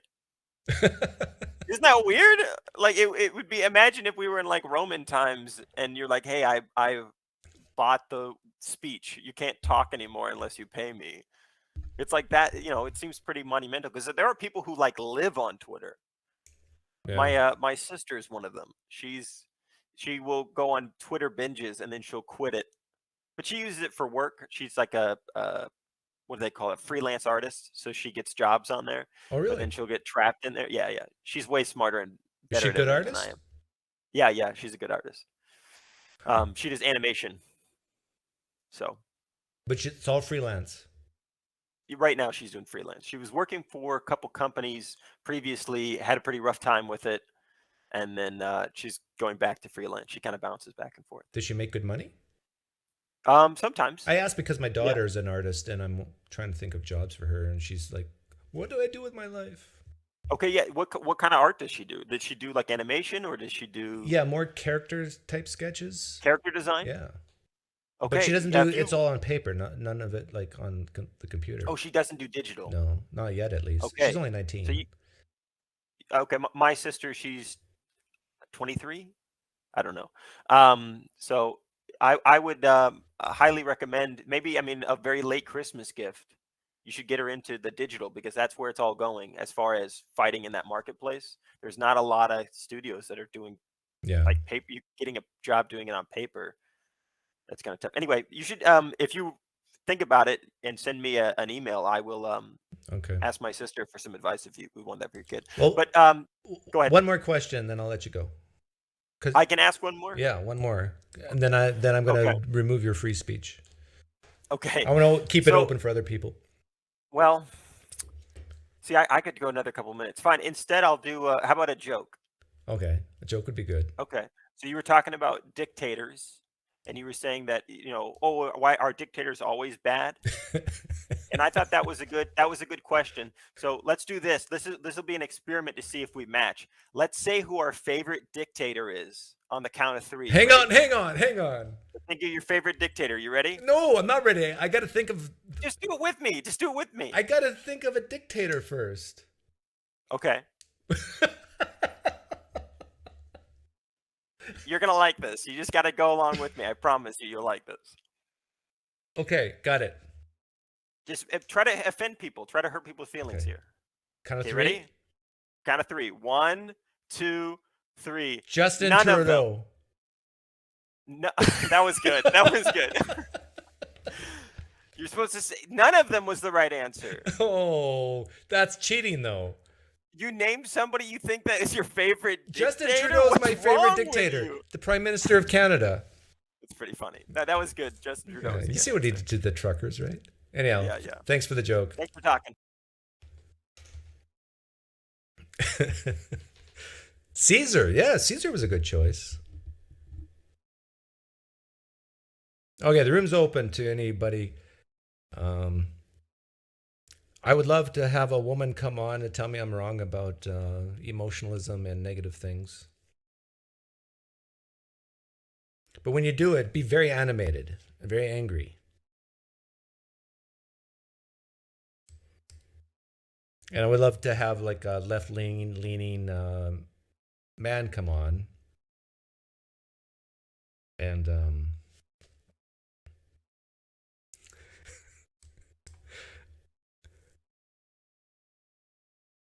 I think the Justin Trudeau thing was funny. Yeah. Alexander the Great. Great Alexander. He was a great Alexander the Great.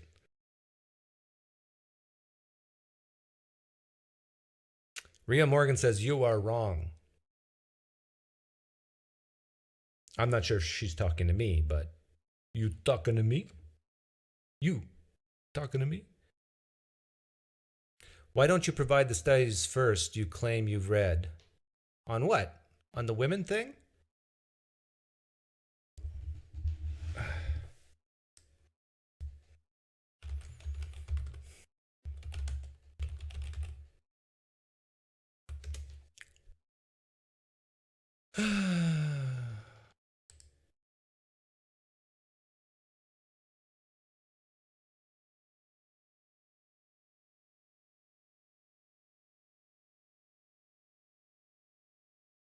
LSA, University of Michigan. Are women more emotional than men? Not really, study finds. But that one goes into detail of how they're different.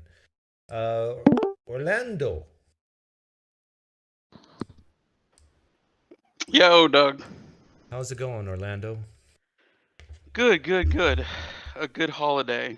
That's why I'm calling in. I watch all the time, but I never get to call in because I'm working all day. Oh, okay. What did you want So, to talk about? yeah, I wanted to talk about, well, there's a lot of interesting things, but the Nazi poll is pretty crazy. What was it? Like 13%?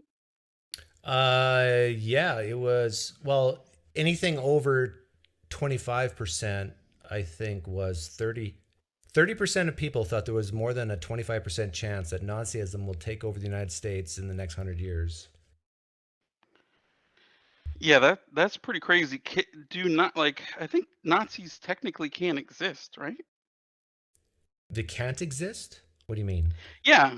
I think to be a Nazi, you have to be part of the German SS something something something, right? No.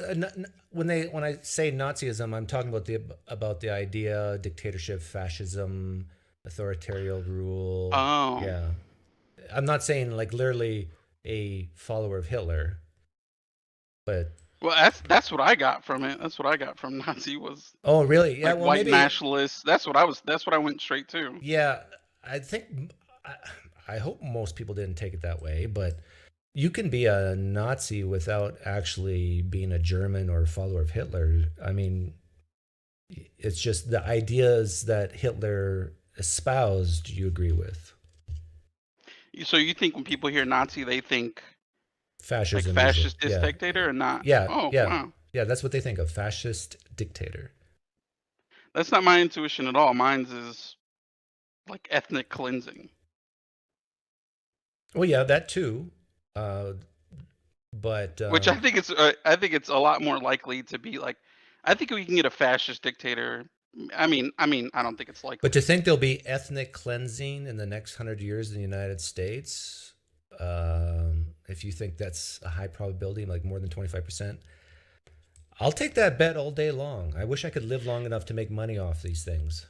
Yeah, no, your polls, like the previous guy said, your polls suck. The descriptions and I don't even get, and maybe you could help me with this, but I don't even know when you say lean left or lean right, how would I figure that out? By going into your closet and looking at your shoes. Okay, my closet's right here. I can point the camera to it. So do it right now. Go to your closet. Okay.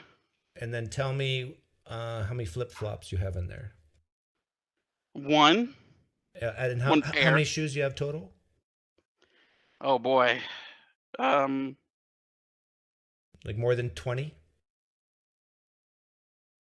I'd say 12 pairs. You got 12 pairs of shoes. You got one pair of flip-flops? 12 pairs of shoes. Yeah. Do you have any of those shoes made out of wood that have a mesh? No, I don't think so. Yeah, you lean right. Wow. Yeah. Okay, that's very scientific.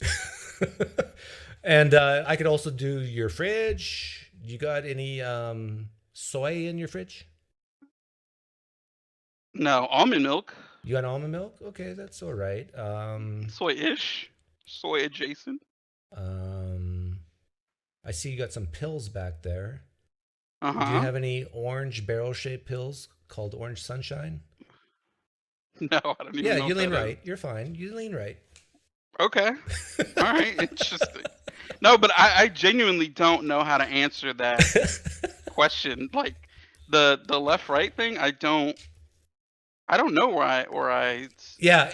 have you taken those tests or whatever? Oh yeah, I've taken tests. Yeah, my mother had me tested when I was younger, Right. and Of I course. actually did a poll the other day on this channel where people rapid fire asked me questions on certain issues, and I just answered quickly as possible, and then I put up a poll and said, "Do I lean right or left?" And they said, I think like over 65% of them said I lean right.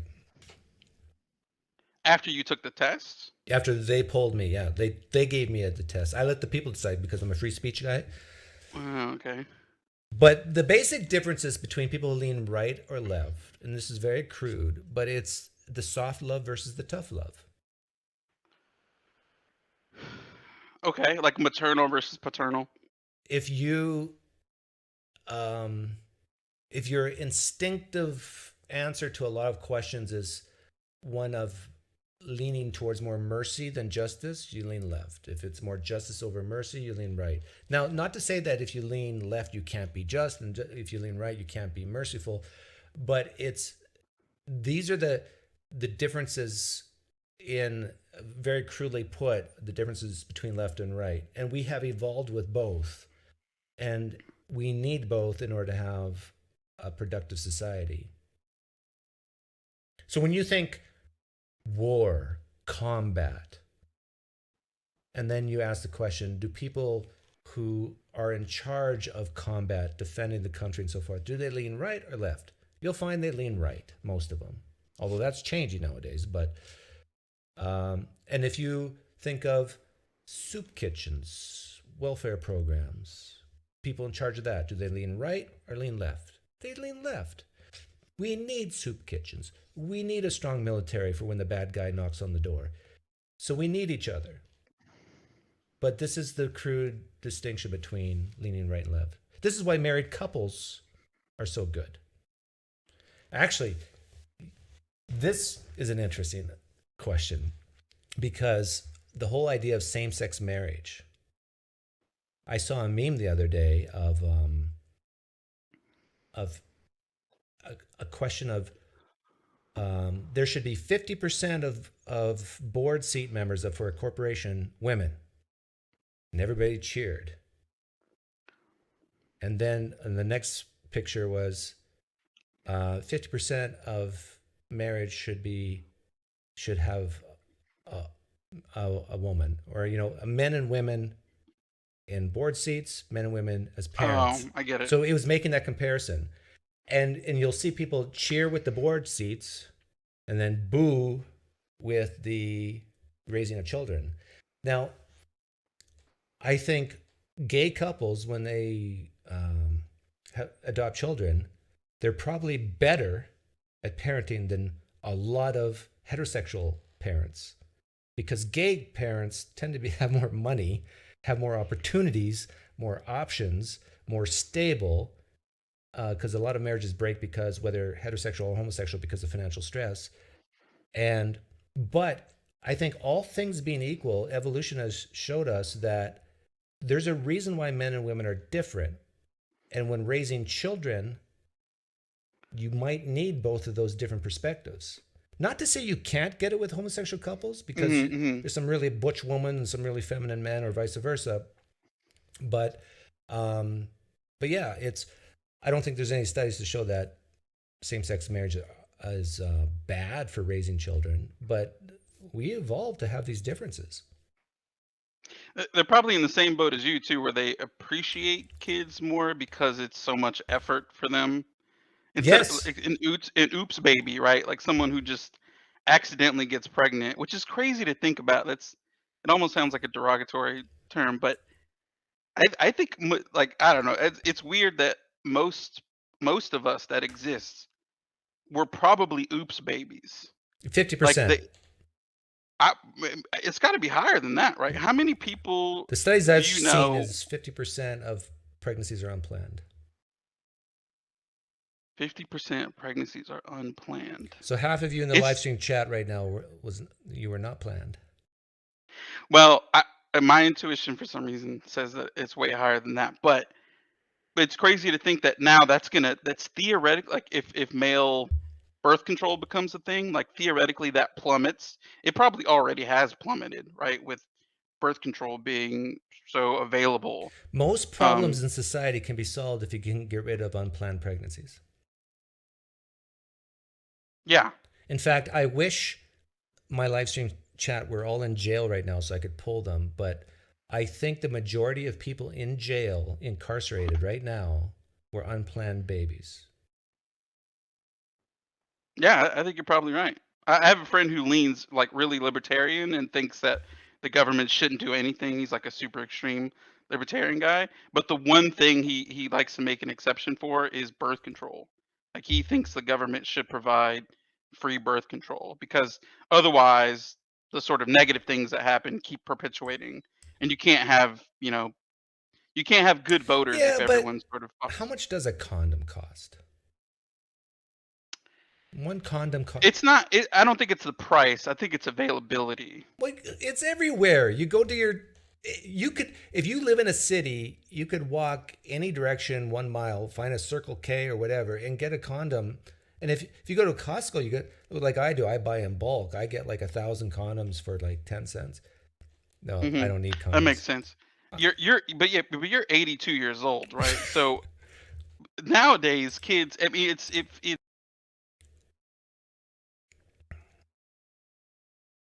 Free speech. Calls me 82 and expects to stick around. This is a private company.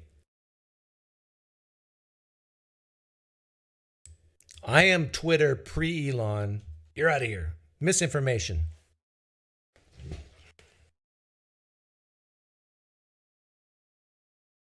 I knew a lesbian couple who hated men, and when their boys were old enough to leave, they kicked them out.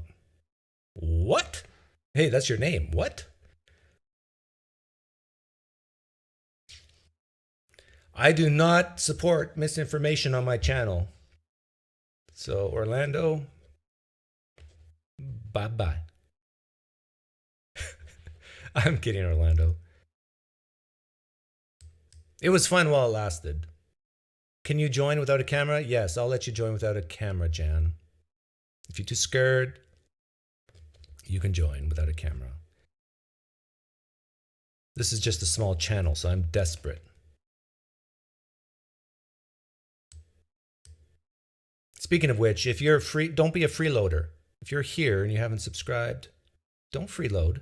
Don't be like a communist, socialist, flip-flop wearing, soy granola crunching liberal.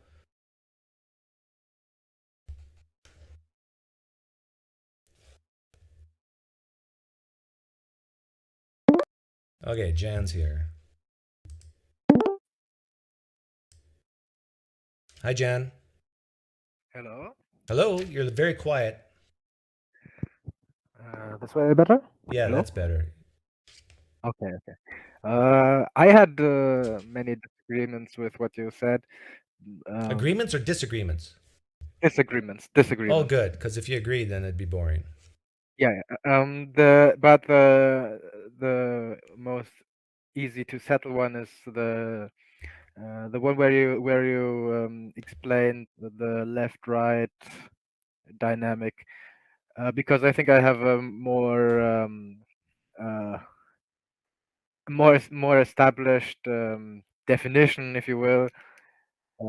Okay, get to it. What? If you want, I can quote it from Wikipedia, but I think it's easier to explain. Right wing. To be right wing means that you support the strengthening or maybe even the more radicalizing existing hierarchies. So you want to preserve, like conservatives want to preserve hierarchies, and Yeah.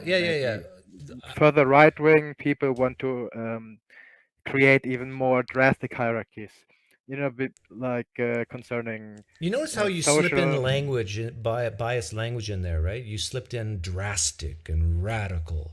Basically, Yeah, but I agree with the basic it's sentiment. not- What it's you're not- saying that It's not, but like I'm I have a bias, but the word drastic, I mean to say, is like especially severe hierarchies, like where a conservative might just want to keep the hierarchies as they are, you know. Maybe let's keep the men a little bit more wealthy and have them earn a little bit more money than the women, and let's maybe Wait. Are you have the saying that white men make people more money than women? yes, of course. But you know why that is, right? Yeah. Oh, women have different jobs, blah Yeah. blah, and Well, for those, different educations. And why is that? Why do the these reason why differences women make exist? less than men is because women tend to choose jobs that pay less. Like, for example, choose to be Yes. doctors, they choose to be lawyers, they choose to be engineers, whereas women choose to be women doctors and women lawyers and women engineers. Yes, but why do they choose this? Are there maybe You missed that joke maybe completely. uh, are there maybe social incentives But let's that get back. Let's get back. I just diverted you with the woman thing, yeah jobs, just to tell that joke. Now the joke's been told. it's not just about the gender hierarchies either, you know, racial hierarchies, ethnic, Is there and something wrong the with most hierarchies? yes, What's wrong with hierarchies? uh, um, almost all of them are both unjust, unfair, and Okay, give an let's example. You say said almost all of them are. unpractical. You said almost all of them are unfair and just. Give me a just or fair hierarchy. Um, teacher student hierarchies. Yeah, teachers, students. How about parent, child? Parent child to a degree. Yeah. I believe the hierarchy should not be too severe, like as in the past where children were basically um something to own for the parents from both law and from What the about society's perspective. judge, jury over defendant, prosecutor? You like that hierarchy? I I think that's an acceptable hierarchy. Yes. Okay, that's acceptable. Overall, How about a society that votes in a legislature of the House and the Senate to make laws? Is that an acceptable hierarchy? can you repeat that? What if a society votes in a legislature where you have a House and a Senate and they make laws? Is that a acceptable hierarchy that people have to follow those laws? You mean if democracy and the state it leads to is acceptable?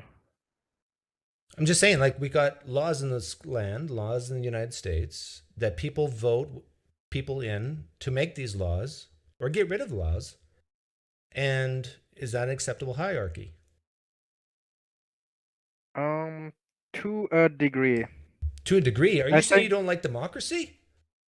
I like democracy, but democracy is not just as your side of the aisle likes to remind us every now and then, not just the majority mob rule, and then there's the part that your side likes to forget. It's also protection for minority rights. Yeah, that's part So of laws. so democracy should not be able to just create any kind of law just based on majority will. Like, for example, if I don't know if the U.S.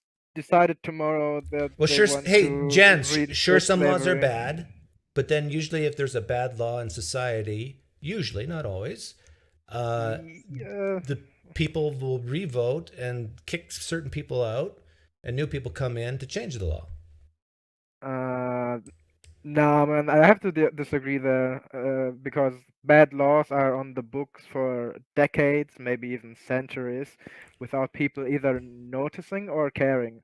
Even though sometimes people don't notice that Sure, there's certain always laws exist. exceptions, Jan, but It's more than just exceptions. I think we will have to what disagree percentage of severely the there. laws of the land of the United States do you think are horrible?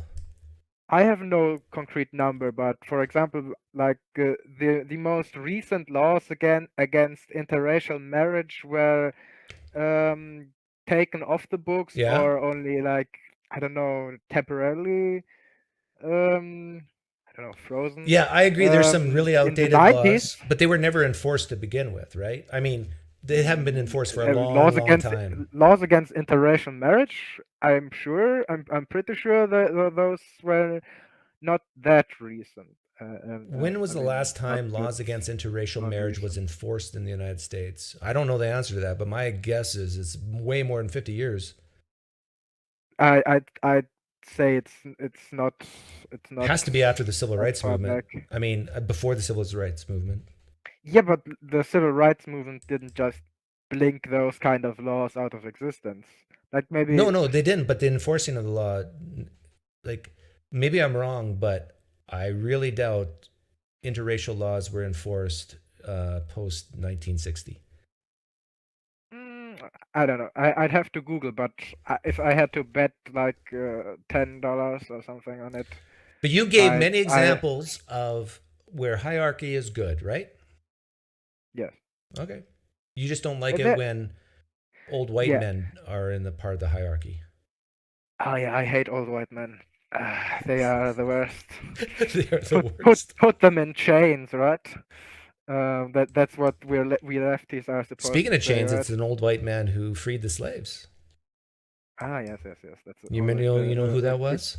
a good argument. You know Yes. who that was? I don't know. Was it Lincoln? I'm not. Yeah, it was To Lincoln. to make it clear, I'm not An American. old white I man just like named to. Abraham Lincoln was. Didn't he also have a slave while Oh he yeah, they all did back then did if you had that? And money. didn't he like rape one of his slaves? Well, I don't know about that, but That part of the story also is told very scarcely from right wingers. always focusing on the negative. He but freed the slaves. yeah, it's And he was I Republican. don't Did you know he was Republican? wasn't listen.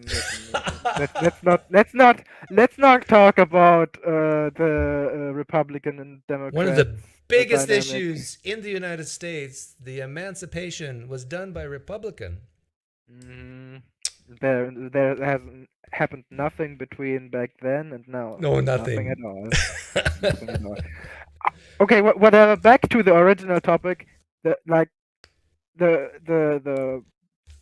right wingers want to upkeep those hierarchies, and left wingers want to flatten hierarchies. Depending on how radical left wing you are, you want to flatten either, like, for example, a social democrat. They are basically like economically only like a little bit to the left of the center. They still are fine with capitalism and liberalism.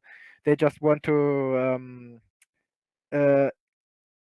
increase workers' rights and you know, social issues, social awareness, and that kind of stuff. And then Well, the more radical, increasing the strength of a union, for example, isn't that still a hierarchy? It's just changed.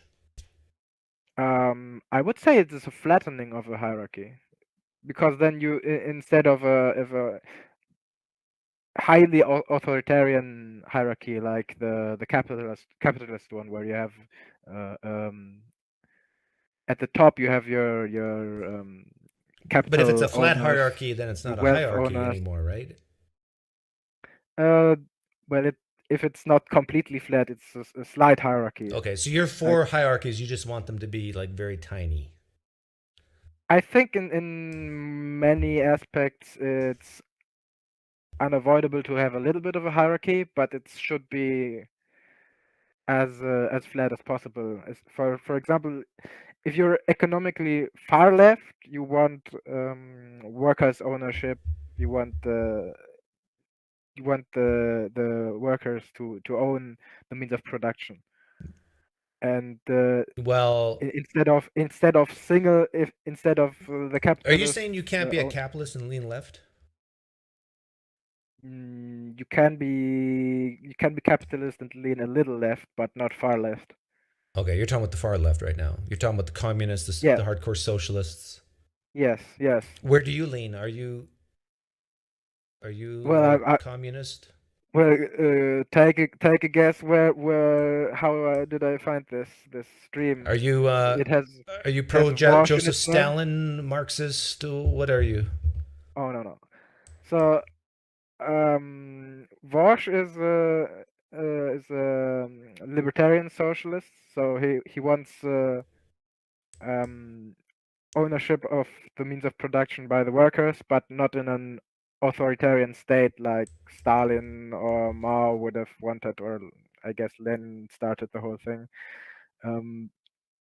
Because in my opinion, and I think in Warsh's opinion, is that never leads to actual Let me workers' ask you some ownership very in basic production. questions about humanity. Do you think some people are better than other people at, let's say, coming up with new ideas? Yes. Do you think some people are better than other people when it comes to taking initiative, not having to be told what to do, and just they have this get up and go attitude? Yes. Those people that I've just described tend to own businesses and have workers. And that's where we disagree.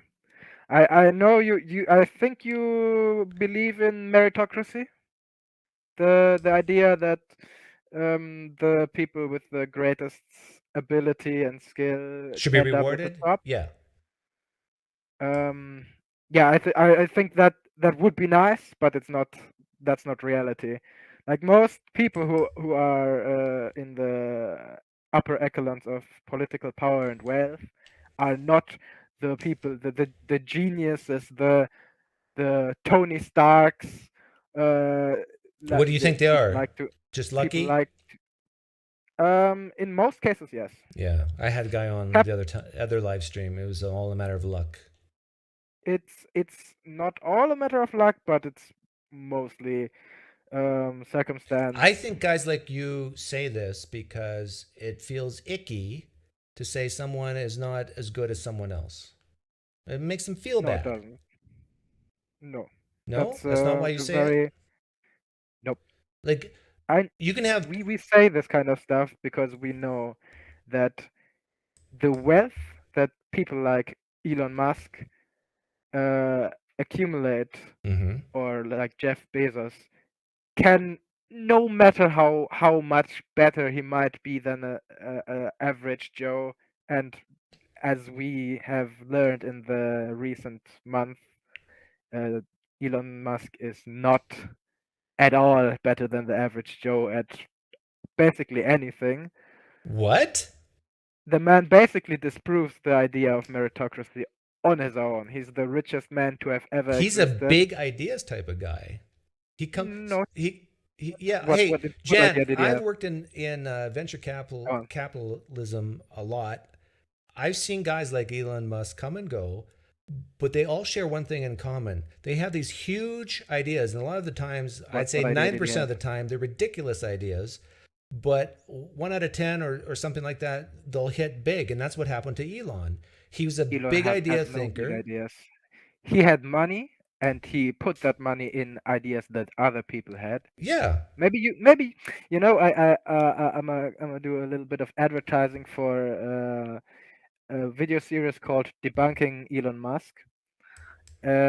It's from a small channel with, like, I don't know, 50K subscribers, but he really goes into detail on Elon Musk's Oh, hey, I'm not a history as huge a businessman. Jan. and You don't his- have to convince me. I think a lot of Elon Musk's ideas are stupid. Okay, the whole tunnel thing, like the vacuum tunnel, it was I agree. ridiculous. But you will say, oh, those 1 in 100 ideas, those are really important, and he made them great. But what's he wrong? didn't make them great. I He get a just put sense that money you don't like into it. Elon Musk because you think it's immoral to have billions of dollars. Is that right? That's part of it, but it's even more immoral to be as fucking stupid as Elon Musk and have that much money. Well, why? It's a matter of luck, you said, or partially. Why? Yes, to build his kind of wealth, you need to Why- have been lucky in both your Okay, but birth that's not his and fault that he got lucky. it's not his fault that he got lucky, but then to continue to get as obscenely wealthy as he got. What's you wrong have with to what is also wrong with being exploit obscenely people. wealthy? Being wealthy by, I don't know, winning the lottery is not wrong.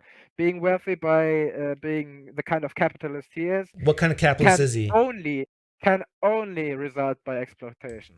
Can only result from exploitation. Do you know how he make it? Who did he exploit? Everyone who works under him. By default, Everyone who's worked under him. workers get, yes. By default, people who work under him are Like, do you know how exploited, he got his and wealth?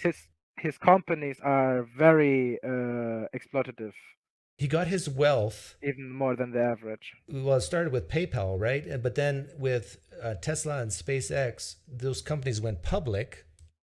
He had a big chunk of shares in them, and that's how he became a billionaire.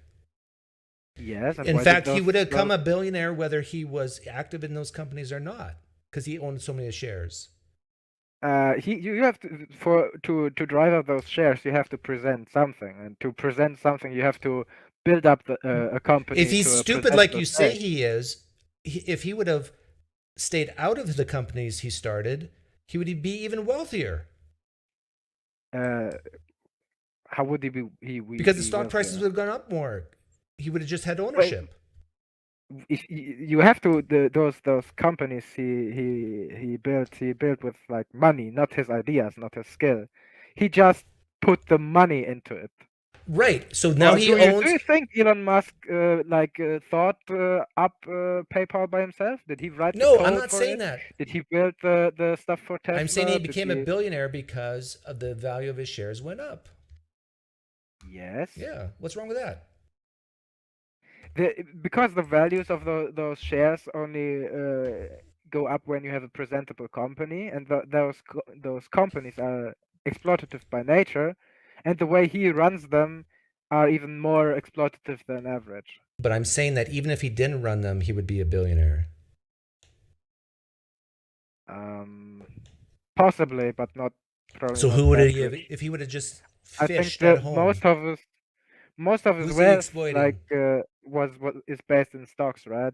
Yeah. And the stocks he owned were like, I think, universally acknowledged to be overinflated in value by a So massive you're amount. against billionaires. This is my guess. Correct me if I'm wrong. You're against billionaires because you see so many people in the world with needs who are lacking, and you think it's unfair.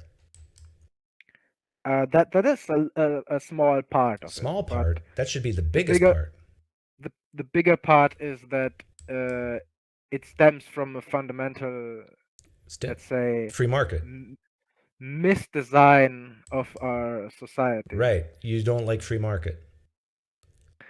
Yes, partially because free markets aren't actually real. Like if you started a YouTube channel, and I don't know if you have one or not, but let's say you had I don't have it. let's say you had your own YouTube channel and you said amazing things and the way you presented was very well done and it blew up and people wanted to watch you. Is there anything wrong with that? If I had a successful YouTube channel and people would watch me and I Yeah. would, like, make money off that. Is there anything wrong with that? No, that's not owning a company. That's just What's the I difference guess if I between had, that like- and owning a company? if I had 20 employees under me who made the videos for me, and I'd paid them shitty wages, and even though they do 99% of the work and I get the greater part of the Okay, money let's say- as profit from it. Okay, let's say you had a workers do all your stuff for you, but you started the company, your YouTube channel. What percentage should the workers get and what percentage should you get? Depending on who does the most work. You do zero It would work other be- than you started. If I You started it I start and it blew up, but you owned it. You own the then channel name. then I should get almost none of it. You should get almost none of it. Okay. I think that the workers under me that make those videos should get basically almost all of it. Okay, so let's say now your YouTube channel that you own, let's say you take 1% and your workers get 99%. But let's say your YouTube channel is so big, so successful that it makes billions of dollars a year in advertising revenue. But let's say one guy is responsible for most of that success. Let's say it's your front man, the on-screen talent or whatever. And let's say you make $10 billion a year on your YouTube channel. What should you pay that one guy? I guess for art production and media production, it's a little bit different because What should you pay that one guy? I think that guy I would pay a bit more at least. But Your company makes for $10 billion. How much should you pay that one guy? that depends on what kind of you'd have to describe to me exactly. Let's say he does how 90% of the what- work is like he's the on-air talent. Everybody goes to your YouTube channel to see him or her. What should you pay her? You bring in Okay. $10 billion a year. What should you pay her? What kind of stuff would the other guys do? Well, they do the support stuff, but basically this every day he's sick or she's sick, your ad revenue drops like 90%. What should you make $10 billion a year? What should you pay that guy or girl? I got you here. You don't know what to say because you have to admit, based on your own words. I know what you think. That you think this is a gotcha. But see, Elon Musk is actually the guy who does like 90% of this. But no, that's not comparable. Okay, he does at all. 50%. So I would. Who does 50%? This one person. The guy in the. I don't know. Why are you so hesitant to say that if it's a $10 billion company and one guy's responsible for it, he should be a billionaire? If he's the one guy, okay, no, I'm not hesitant. I play along. He should. He should be a what? Like he should be a billionaire. He should be a billionaire. He earned it, right? But if he yes. There you he earned go. that. You capitalist. Yeah. But now here comes the thing. That's not reality. That's not reality. That is like, of all the billionaires and millionaires who ever existed, That's like not reality. 3 people who were in that kind of situation. I don't know if how familiar you are. I know. As I said, you think you believe Oprah in meritocracy. Winfrey. Okay, Oprah. Like I don't know how Tom exactly how much she Cruise. makes. They aren't Tiger Woods. They aren't billionaires. They are not company Kanye owners. West. Well, They aren't company owners. You're conflating company owners. You're conflating capitalists with artists and athletes. Artists are not wages. Artists are not businesses. If they own their stuff, Yeah, they own they their are, stuff. But no, do they own the company? Do they own? Yes, the Tiger Woods label? owns his own company. Well, Oprah Winfrey owns her own company. Okay. If he owns a company, what kind of company does Tiger Woods own? Jan, from your own words, you support people being billionaires who deserve it. Yeah, if they deserve it, but do they deserve it? Do those people who run Amazon, who run Tesla, who run PayPal, are they these guys, these one man shows? Are they these who provide 90% of this company? Well, but the principle is still the Do same, you think Jan. that? Jan, the principle is still the same. It's not the same. You're comparing athletes and artists to capitalists. The principle is still the same because with the example I gave you of your own YouTube channel, the one guy responsible, it's like him owning shares in a company. The free market has decided to reward the channel that this person is a part of, and they gave him $1 billion. In the same way, when someone takes ownership in a business, starts a business and owns, let's say, 30%, and it becomes a $1 billion company, or a $100 billion company, then they have $30 billion. Society and the free market has decided to do this freely. How freely are we talking about? How freely are we talking about? You got to stop hating rich people. No, wait. You still haven't answered me. Like, do you think Elon Musk or Jeff Bezos or I don't know, I guess Bill Gates? Do you think these guys are the one guy does 90% No. stuff, and So wait. But you said those you made the comparison. The Like, I comparison was refer the comparison was like the person on your YouTube channel who does, let's say, 90% of the work. That the comparison is someone who owns 90% of the shares. The principle is still the same, that the free market has decided to reward your YouTube company. wait. We were talking about profit. Like if you're talking about like the YouTube channel allegory, if I own a YouTube channel, I don't have any shares. We talking about Okay. I don't know what's the term, revenue, You're right. profit. You're right. Take care.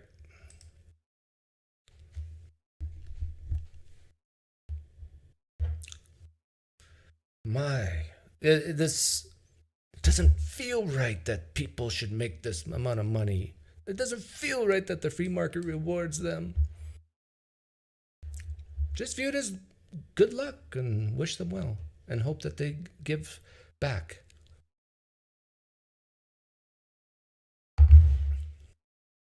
But I love getting, I don't know if he leans communism or Marxism, but it sounds like he did. I got him to admit that employee should be a billionaire.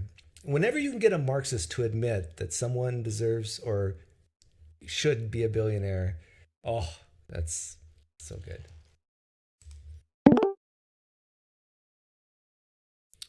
The Rock. Hey, Dwayne Johnson, how you doing? Why haven't you been accepting my calls lately? I don't know. I've been very busy. Okay. What say you? So, just a quick point, not the point I really wanted to dig in on. Just find curious on the whole women make less than men thing. Yeah. You talk about how because women tend to choose lower paying jobs, correct? That was a joke, but that's what I said. Yeah. It's a common argument used, right? Yeah. Would that be your argument as to why there is that gap? That'd be, I think, one of 5 arguments that's typically given. Okay. It's kind of interesting when you look at how fields, majority women working in them or majority men working in them, and the pay gap between that changes over time, and it actually changes over time proportionally to the amount of men working in that industry. For example, computer programming was originally a woman-dominated profession, and as men began to enter the workforce and it began to be seen as a man's job, we saw the pay massively increase. That also happened with elementary school teachers, but in reverse. It used to be exclusively women who were elementary school teachers. Sorry, no, it's actually the same thing. Yeah, it's women who were elementary school teachers. But now we're actually getting closer to parity. I think it's like 45% now, I think, are men. Last time I checked. I'm skeptical about that, but it's gotten a lot closer. I don't know the exact percentage. Yeah, but as the percentage got 90, closer, I guess it depends on where you're looking at. I might have been looking at a smaller one, smaller sample size. High school, but as close to parity. Yeah, high school has always been closer to parity. Elementary school has almost always been women's. And you know why but that as is, it's gotten right? closer, because women tend to be more compassionate than men. More patient. Well, they tend to be kids. social. They tend to be socialized too. Yeah. Because of evolution. But nesting. Well, it really depends. It actually changes depending on the cultures that you're looking at. But same thing. As parity has increased, we've gotten closer to. Anyhow, what's your point? Okay. So, the thing I want to look at is the previous conversation. You're talking about hard work and luck, and whether someone deserves to make billions or not. Okay, so we're off the women making less money thing. We're on to that now. Well, no, that was just a small thing. Okay. If you wanted to make a point, but yeah, we can move on to that. Yeah, sure. The main thing was talking about. I think there was kind of disconnect in the communication between you and the last caller, because I'm familiar with the language the caller was using, and I'm familiar with your language. It's kind of like talking from two sides, using different language to describe, or similar language to describe different things. I don't think we misunderstood each other. No. It's that if you can have very similar sounding language that means different things. Like often on the right, people tend to talk about the wealthy versus the poor, while on the left, it sounds like wealthy and poor, but it actually tends to be like owner versus worker. And those are two, different divisions, right? Can be, yeah. Often they're correlated. Oh yeah, of course they're correlated. So why? Could you reiterate why do you think that Elon Musk? It's good that Elon Musk gets as much money as he does. Why is it good? Because I think the free market is generally a good thing. Okay, perfect. So what is a free market to you? When people can choose freely or more freely for the goods and services that they enjoy. Okay, do you think that we have a free market? It's freer than other economies. There's no such thing as a free market. Right. I've learned my lesson talking to people on the left to not use the word free, but freer. Right, because you either have it controlled or regulated by the government, Yeah, or there's always going to be regulations being controlled by the biggest private players. Yeah, who will then monopolize control. Yeah. Okay. So what makes it good that the free market decides something? Because what the free market decides is what's profitable, but what's profitable doesn't mean that's what is good, right? Because like we look at like depends on what you mean by like what's the definition of good. Well, by definition of good, like a lot of people on the left would use is what's beneficial for societal health, well-being, happiness. Yeah. People having control over their own lives. Okay. General equality, that sort of thing. Okay. So the idea is free markets only decide what's profitable, because you don't think there's a correlation between profits and what's good for people? No, not at all. In fact, it's often the complete opposite. Yeah. We look so at. So if I sold a product, if I started a company tomorrow and sold a product that killed people, do you think I'd make a lot of money? Well, that's a pretty obvious extreme example, and actually, there's been. It's an extreme example that makes the point. Well, it's not, because there's actually been plenty of products in the past that have caused horrific deaths to people. Right, like and then those companies go bankrupt. Well, or we look at I forgot the company's name, but the Sackler family, the ones who did the opioid, who basically single-handedly caused the opioid epidemic. There's many cases that you can give examples where people made companies profitable, and then later we found out that the product that they made or service that they had hurt people. But then what happens? Those profits go down. So there's a correlation between profit and well-being, right? In some cases, but it's not a direct correlation. In fact, if you look at some sort of abusive business practices, I would say in the long run, there is a pretty darn close correlation. It's really hard for companies to stay in business whose products kill people, and they know it does. Well, what about cigarette companies, right? Yeah, there's an example. But in the long run, cigarette companies now, like back in the 30s and 40s, people thought it was actually good for you, right? Right, and so the only thing that actually caused that to switch was knowledge. A knowledge, which was already known by the cigarette companies that suppressed it. Right. It was brought to knowledge and through publicly funded research, and then massive public education campaigns on the effects of smoking. Yeah. So it was addictions is like a very interesting case when you sell a product that's addictive. Right, but I think that's where the best examples of this comes out, right? But still, people should be free to kill themselves, don't you think? Well, of course, but I'm just using an example of what's profitable is often not what's good. But someone might make the argument that I rather smoke and enjoy smoking, lower my stress so I don't die of a heart attack or cancer, or maybe, you will die from cancer, but you'll die faster. Like some people would rather live comfortably to the age of 40 or 50 than live to up to 90. And okay. Oh no, I agree. It's totally in the right, but I'm just talking about. And it actually lowers the stress load on healthcare if people die younger more suddenly. Well, that kind of gets into a weird eugenics sort of argument. It's not eugenics. It's basically smokers are actually not a huge burden on society as some people think. Like people who live up to 95 years old and they're still like barely going on, they're more a burden on society than the smoker who dies at 55.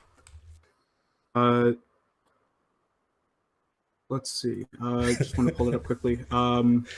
Because just in 2018 alone, cigarette smoking cost the U.S. about $600 billion, about $240 billion in healthcare, $184 over what billion time in lost period? productivity. Just in 2018. 600 billion. Yep. 240 billion in healthcare spending, about 185 in lost productivity. 240. This is from the CDC itself. 240 billion in healthcare spending, about 185 billion in lost Because the whole productivity from Medicare smoking-related illnesses. expense category is not much higher than that. So you're saying what you're talking about is private insurance as well? Because that's not government spending, that's people's own private spending. It's estimating the cost taken out of the economy to pay for these health for the Okay, that's healthcare. not what you said originally. Well, it's costing the United States economically. Why do you view it as a for private cost? and Like public. that employs nurses and doctors, and they get money taking care of these cancer patients or these smokers. Except most of that cost actually ends up going to the insurance companies. That's a whole different The insurance thing. companies employ people. They have a lot of people on the payroll. It helps the economy. I know. I've worked for several, and they're working for them. As You got to part be of it. very I believe careful they once should- you start saying it sucks money out of the economy, because it really doesn't. Well, no. It just Well, transfers it does when it's being fed through multiple layers of middlemen, like insurance companies. Right, and that's how capitalism works. Right, which is why it's bad. It's So bad that money goes to workers. no, because most of that money isn't going to workers, and this is kind of where the Where's it going conversation then? your last one, it's going overwhelmingly to those who own the companies, not the ones who work at the companies. And what do the owners of those companies do with the money? Disproportionately, they sit in they get put into non-moving investments or offshore accounts, and actually it slows down the velocity of money drastically in the economy. They just sit on the money.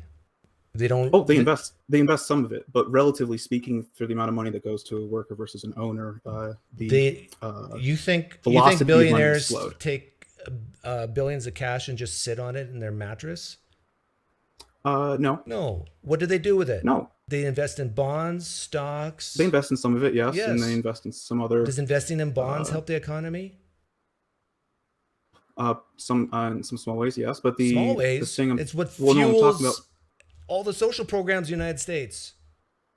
well, what I'm talking about is that, relatively speaking, giving $100 to a billionaire, $100 to a worker, the velocity of money, economically speaking, is actually slowed down when it goes to the much wealthier individual. It's pretty interesting when you look into the economics of it all. The velocity of money slows down when they invest it. No, because they don't invest all of their money. Where's the money they don't invest? What do they do with it? They sit in. Yeah, this is what I asked you earlier. accounts. You actually think that billionaires have tons of cash buried in their backyard? Relative to their total wealth, which is mostly in stock options, no. But in just a flat sum of money, No, especially they compared to what don't everyone else sit owns, on yes. cash in their backyard. And if they don't, the only way you can actually slow down the velocity of money is to bury it in your backyard, and then they're not doing that. Well, part of the reason why even reinvesting it is not the same as being handed to the workers themselves, and it's actually less economically efficient, is because that reinvestment goes back into share prices, which then those profits then go back to Right. mostly other wealthy owners, which then take their cut of it and then pass it back in. And so pretty much, Do you realize that it's the this public can loop buy of- shares like for $50 of any company or $100? right? I think it's something like only, what is it, 90% of stocks are owned by like 10% of people, I think, or 5%.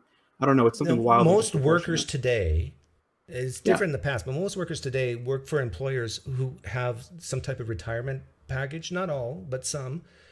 Oh, vastly less than And previous. And that goes into mutual funds, and mutual funds go into stocks.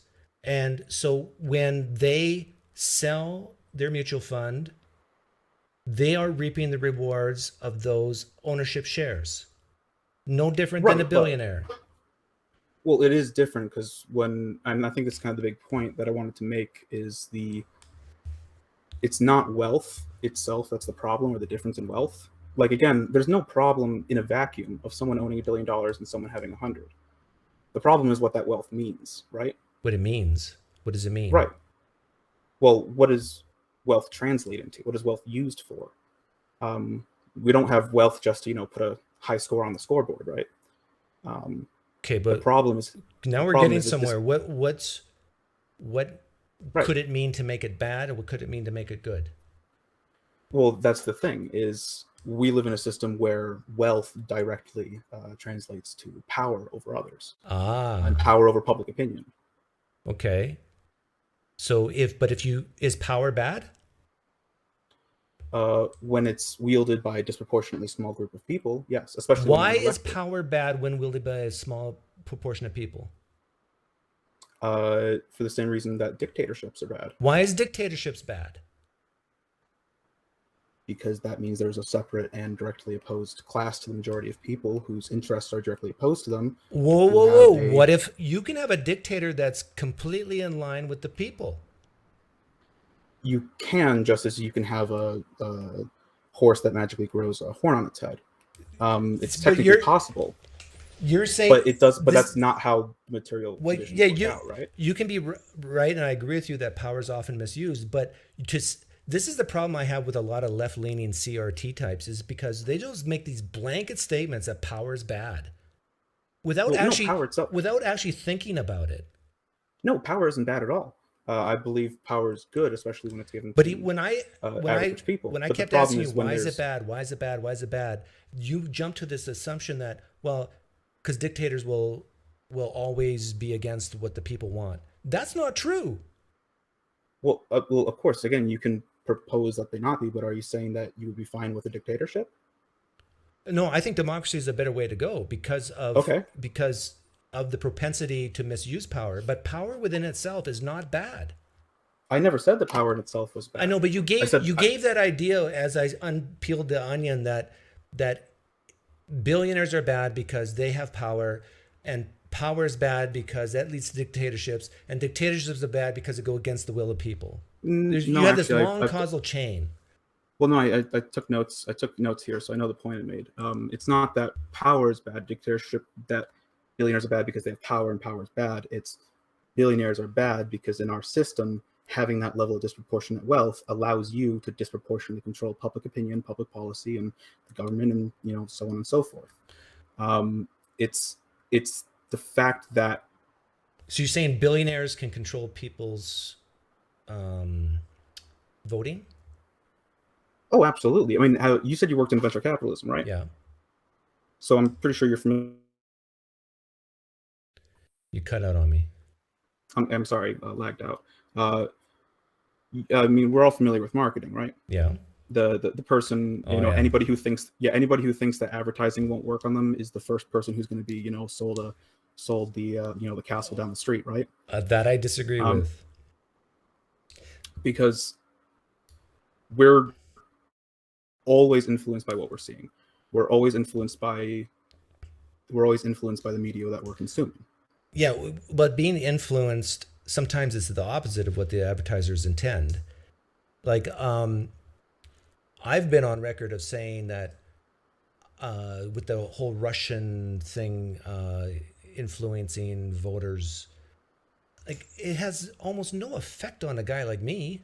Like, bring in all the international influence you want. I'm still a sentient human being that can look at the evidence and weigh it out and say no or yes.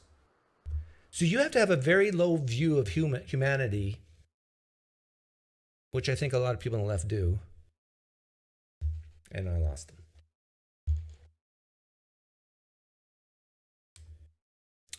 I don't understand the disagreement, said Supir Ad. He's basically saying billionaires are bad because they have power. Power is bad when it's used for advertising. Yeah, you're back. Okay.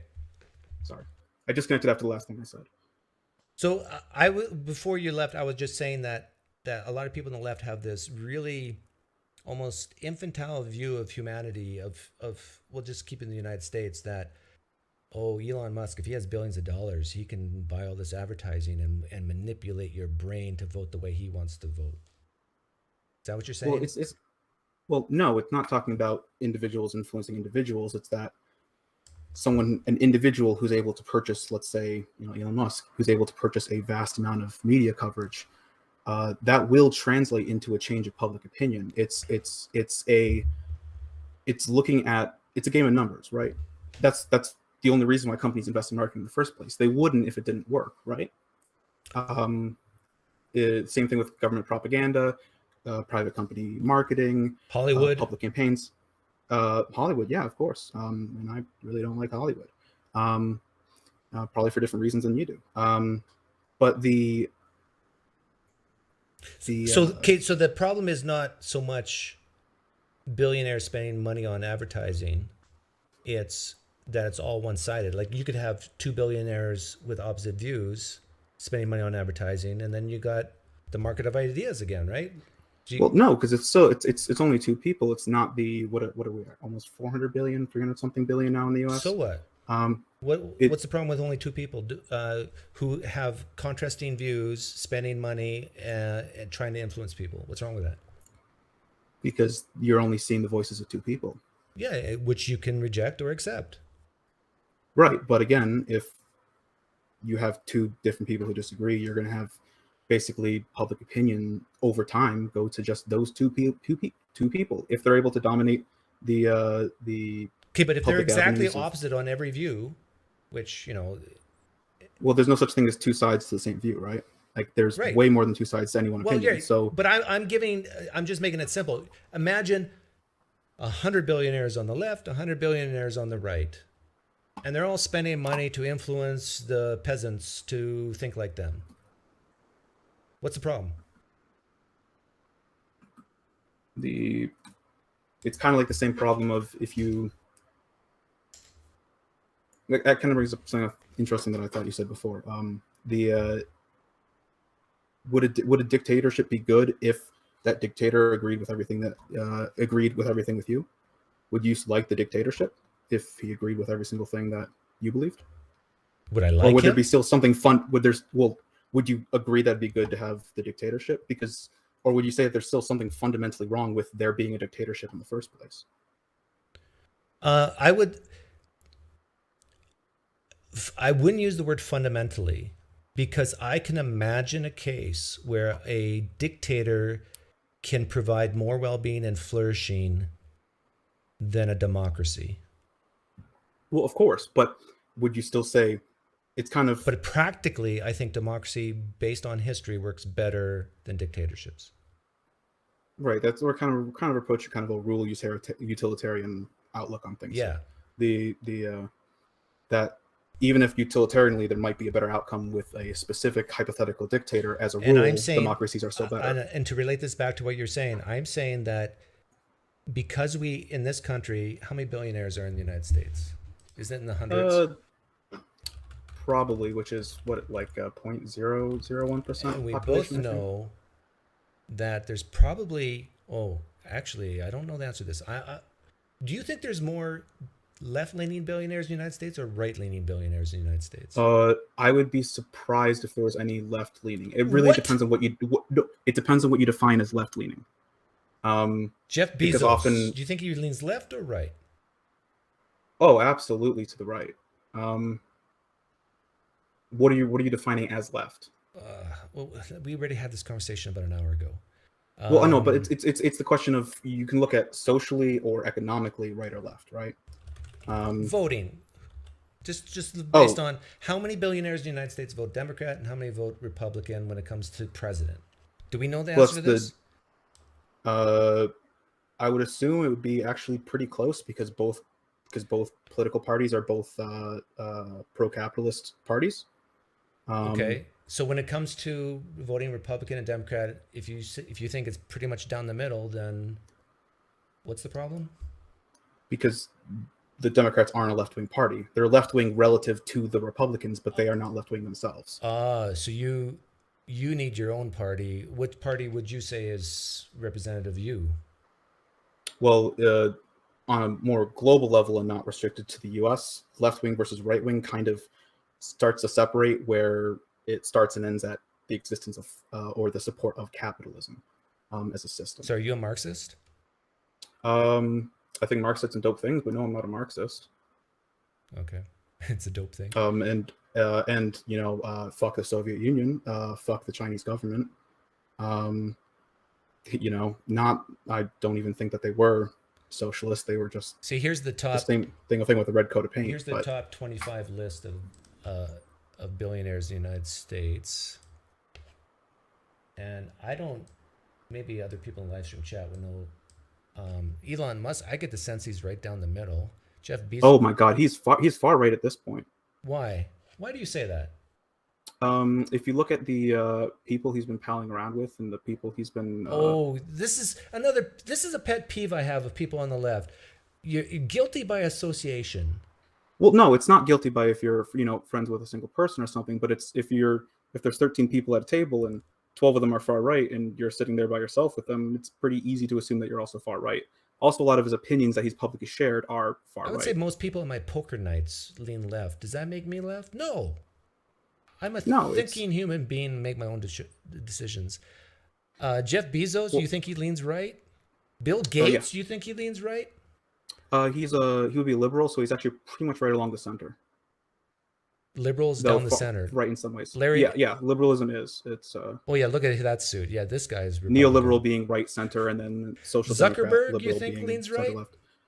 Yes, actually, Facebook was shown to actually have a pretty severe right-wing bias in how they moderated things. Whoa. Yeah, they actually, if you look into it, they actually, there's been public reports on this. They had to change how they were moderating right-wing content. Didn't you hear about the FBI? Didn't you hear him say that the FBI influenced Facebook to get rid of disinformation on COVID, and I think even the Hunter Biden laptop thing?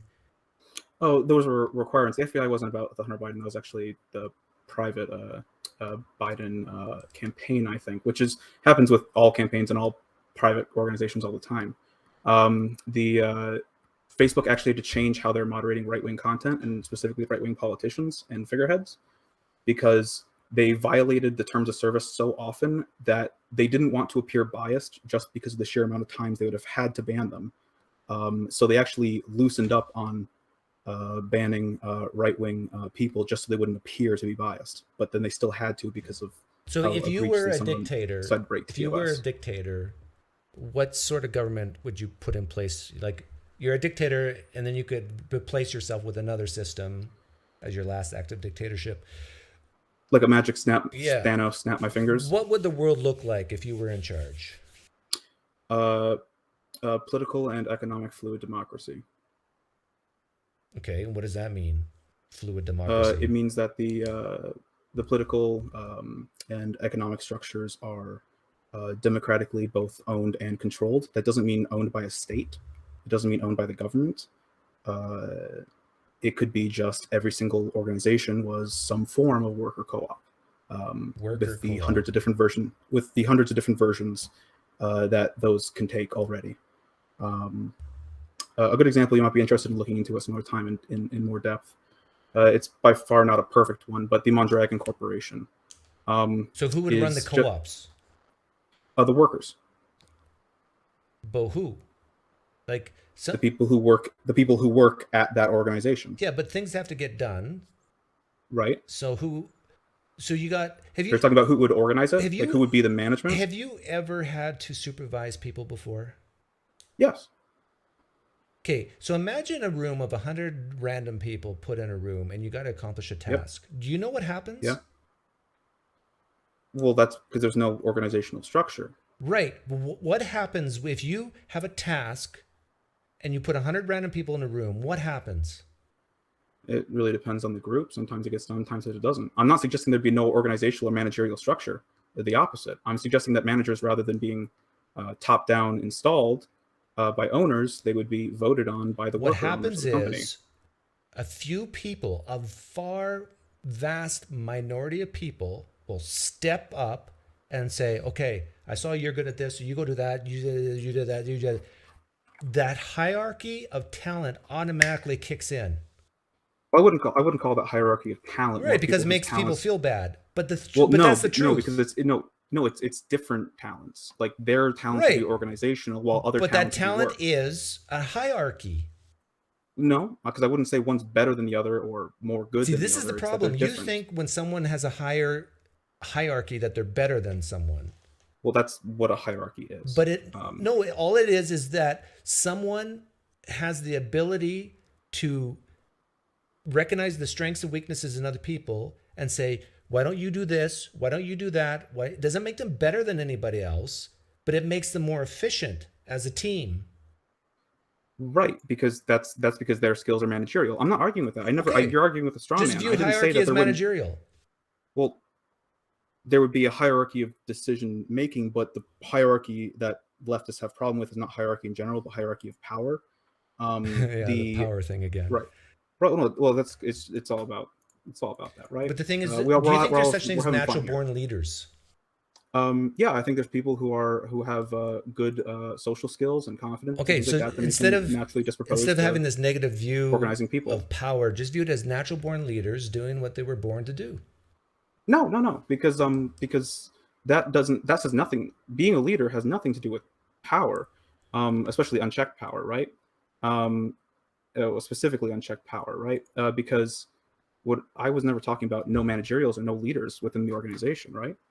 It's the leaders rather than being top down installed, they would be decided by the workers Okay, at those but companies. when you said fluid democracy, worker co-ops, you're still going to have hierarchies under your system. Right. But it's accountable bottom up, not top down. Oh, and that's different than today. Yeah, because today it's the top down with the owners getting to dictate how things are done. While So you don't think we vote for our House representatives or our Senate or our president? that's different than economics, is it? I'm talking about the organizational structure within companies, not in the government itself. I'm talking about everything, the whole society, government and businesses. How would you run it? You said a fluid democracy, worker co-ops. You're okay. Right, so you're it would okay be- with hierarchies. Hierarchies that are not based on Hierarchies not top-down based on install- power. Yeah, so it's Not- it's very not- lovey-dovey hierarchies. No, it's not lovey-dovey. It's not based on top-down installed power, but Hierarchy bottom by up. definition is top-down No, it just means that or there's bottom up. You can view organi- it the same way, but there's levels. Right, there's levels, but There's a rather chain than of having command. those, right, except rather than those at the top being unaccountable to those below them. Right. So now I ask you again: are the top people in our society are they accountable? In the government, supposedly, yes. They're supposed to Supposedly, be. Yeah, a lot of them don't face consequences. But are they the exception of the rule or the rule?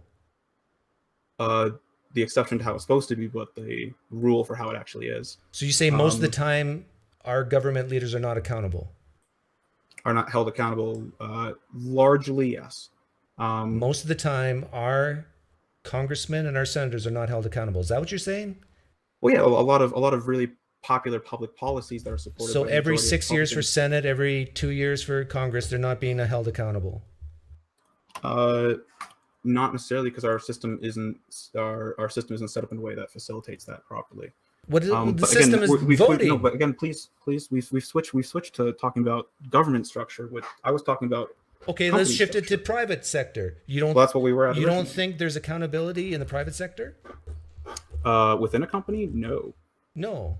Why do you say that? absolutely not. Because the workers, the managers above workers, and the owners above them are unaccountable to their workers underneath them. They're unaccountable. Well, okay. What, To the workers underneath so, them. okay, Yes. so what happens if a owner mistreats his workers and the workers tell everybody in society and the society stops buying their products or services? That's not accountability? That's a type of social, or if you want to go in like the regulatory route. Yes, governmental, that's a type of accountability. So they are accountable. But that's not direct accountability, and that's only for very specific. you want certain direct things. accountability. Yeah, like if they fuck up and do a shit Okay, job. so what if all the workers quit? Isn't that a type of a direct accountability? only if there would be absolutely zero consequences to the workers for quitting, which there are. No, Because of to the owner who wants to sell stuff, then all his Mm-hmm. workers quit, so he can't sell stuff. He's being held accountable for screwing up with it, how he treats his workers. right. This is why unions are built. Right. Right. That's why unions So are there's actually awesome. accountability in the private sector for you. Right, but that's because unions are actually pretty much proto worker democracy. So unions They're can the- do it, but also what I just said, workers can just quit. Then the boss or whoever the owner stops making the goods and services.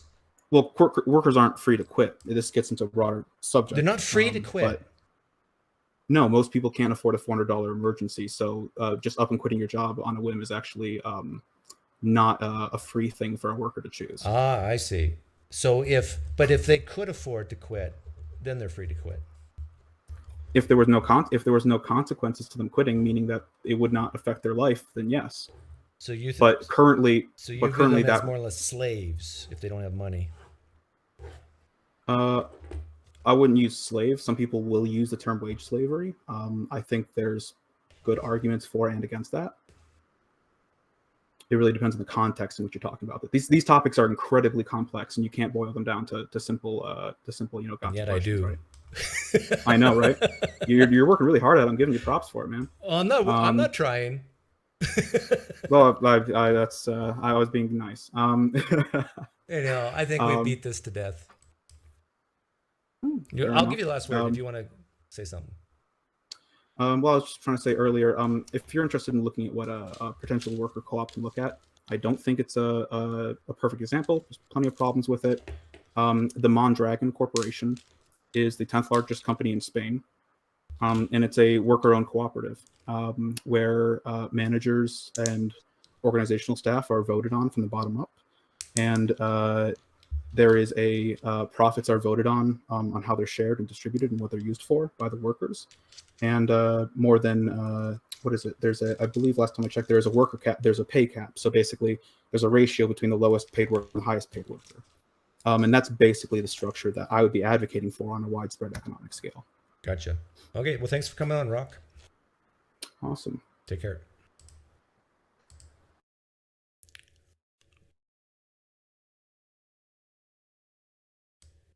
Let me be clear. I have nothing against co-ops.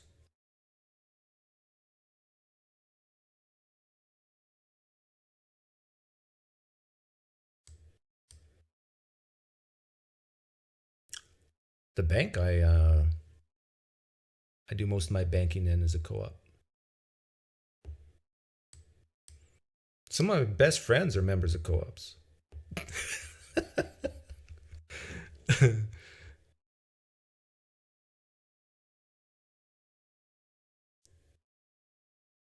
How long have we been going?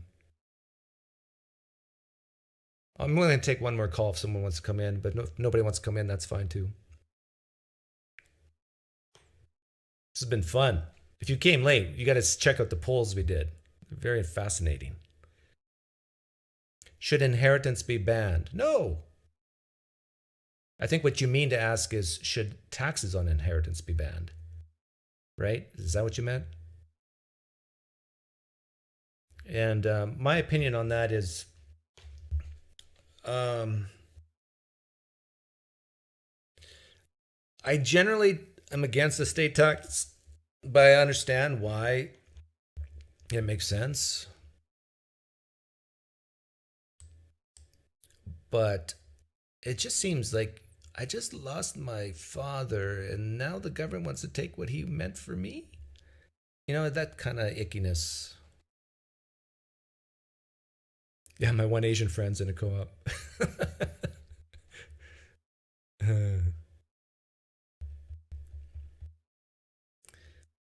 You didn't ask him about his thoughts on horses. I heard something interesting the other day that back when in the early 1900s, everybody had horses and only the rich had cars. Now everybody has cars and only the rich have horses. Isn't that funny? Inheritance means wealthy stay wealthy without hard work. Oh, I see what you're asking. Am I against people having a head start and making other people be behind the starting line? That's what you're really asking, right? Yes, I'm okay with people having a head start, and that should be the goal of every parent. The goal of every parent is to have their kids have a head start on everyone else.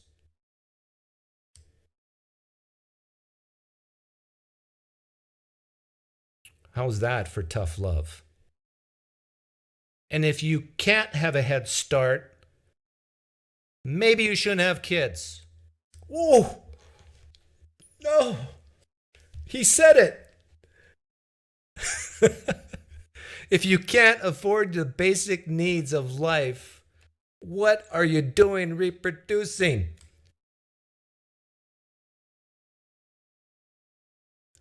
I can't believe Pine Creek said that. Did you hear what he said? Yeah, he actually said that. Do not demonize people who give their children a head start in life. Heaven forbid that they have choices for education. Heaven forbid your children have choices for health care.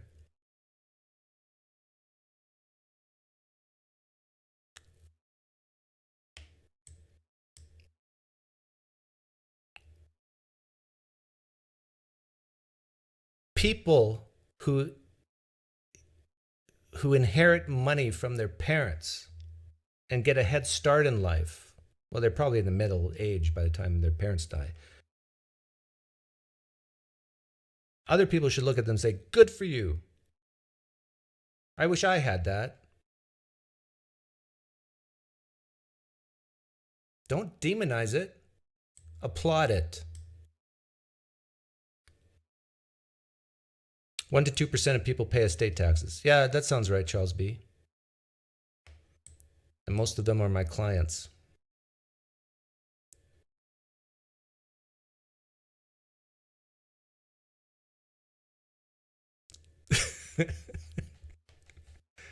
Hey, Doug, I want to go live with you and ask you if you wouldn't mind reviewing this video, NPR's partisan coverage of diversity training guidelines. Oh, that sounds like fun. I really want to start a business for insensitivity training. You've heard of sensitivity training, but I want insensitivity training, helping people toughen up.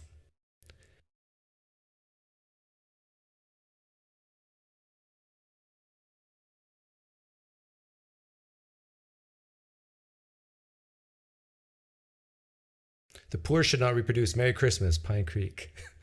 Well, the thing is, do you seriously disagree with that? Like, let me bring up a picture. Let's get real here for a second.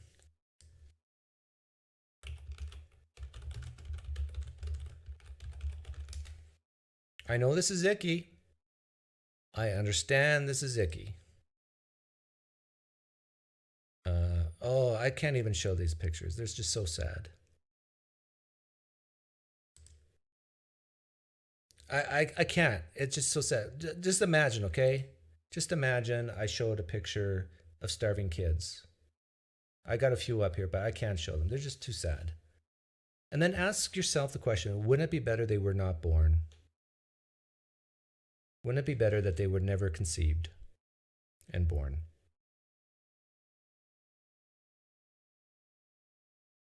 Like, I understand that's an extreme case, but it makes the point.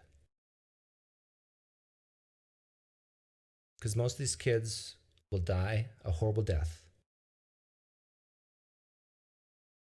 I think everyone here has agreed that that's not good. That'd be better they were never born.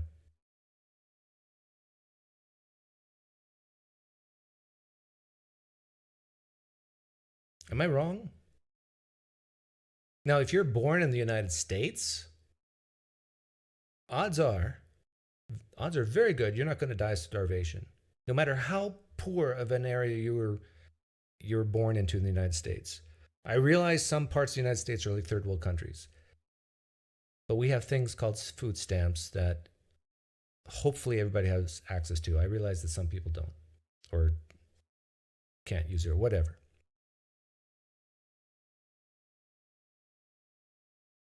But I think everyone here has agreed that it's better to be born in a situation where you have options, stability, than not. Like, who disagrees with that?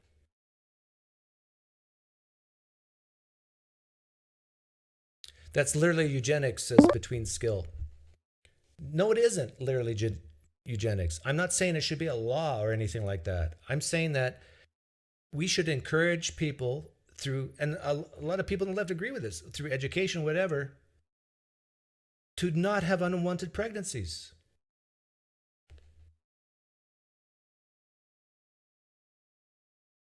And the thing is, it doesn't take major education to solve this problem.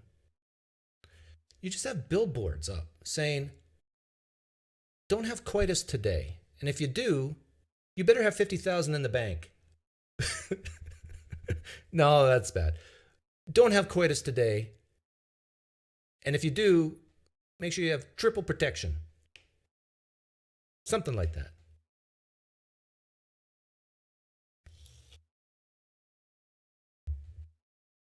Doug's now promoting intrinsic motivation. Well, you know, contracts actually work. I think this is science. They've done, I think, scientific studies on this. That contracts actually work. So if you were to remind people, like a contract as a reminder, if people had to sign contracts every day, today I will not have unprotected sex. And you give this to kids growing up every day of their life, I think the science says that they will be less likely to have unwanted pregnancies.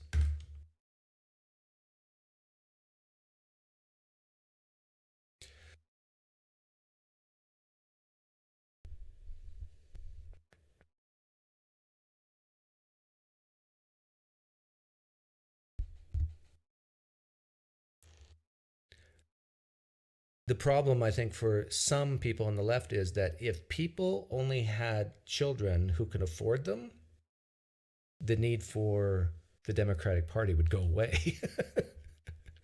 It's like public schools, don't need them. Universal health care, don't need it.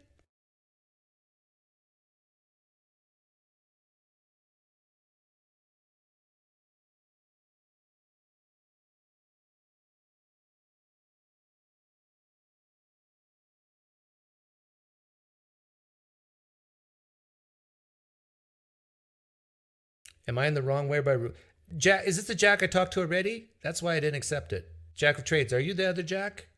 Comedy Jack? If not, come on in. I didn't accept it because I didn't want to accept the same guy twice. But if you're a different Jack, you can try again.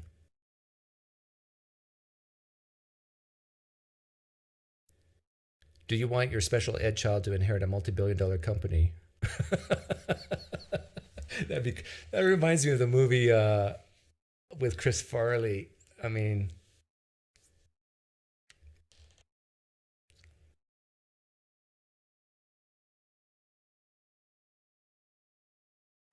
it's not a purity oath, although I can see why you might think so.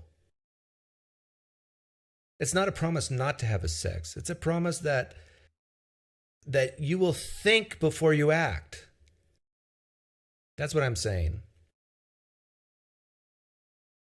Who here is against thinking before you act? Who here is for just, I don't know, getting drunk and shacking up with the next first person you see because you're horny? Like, who's for that?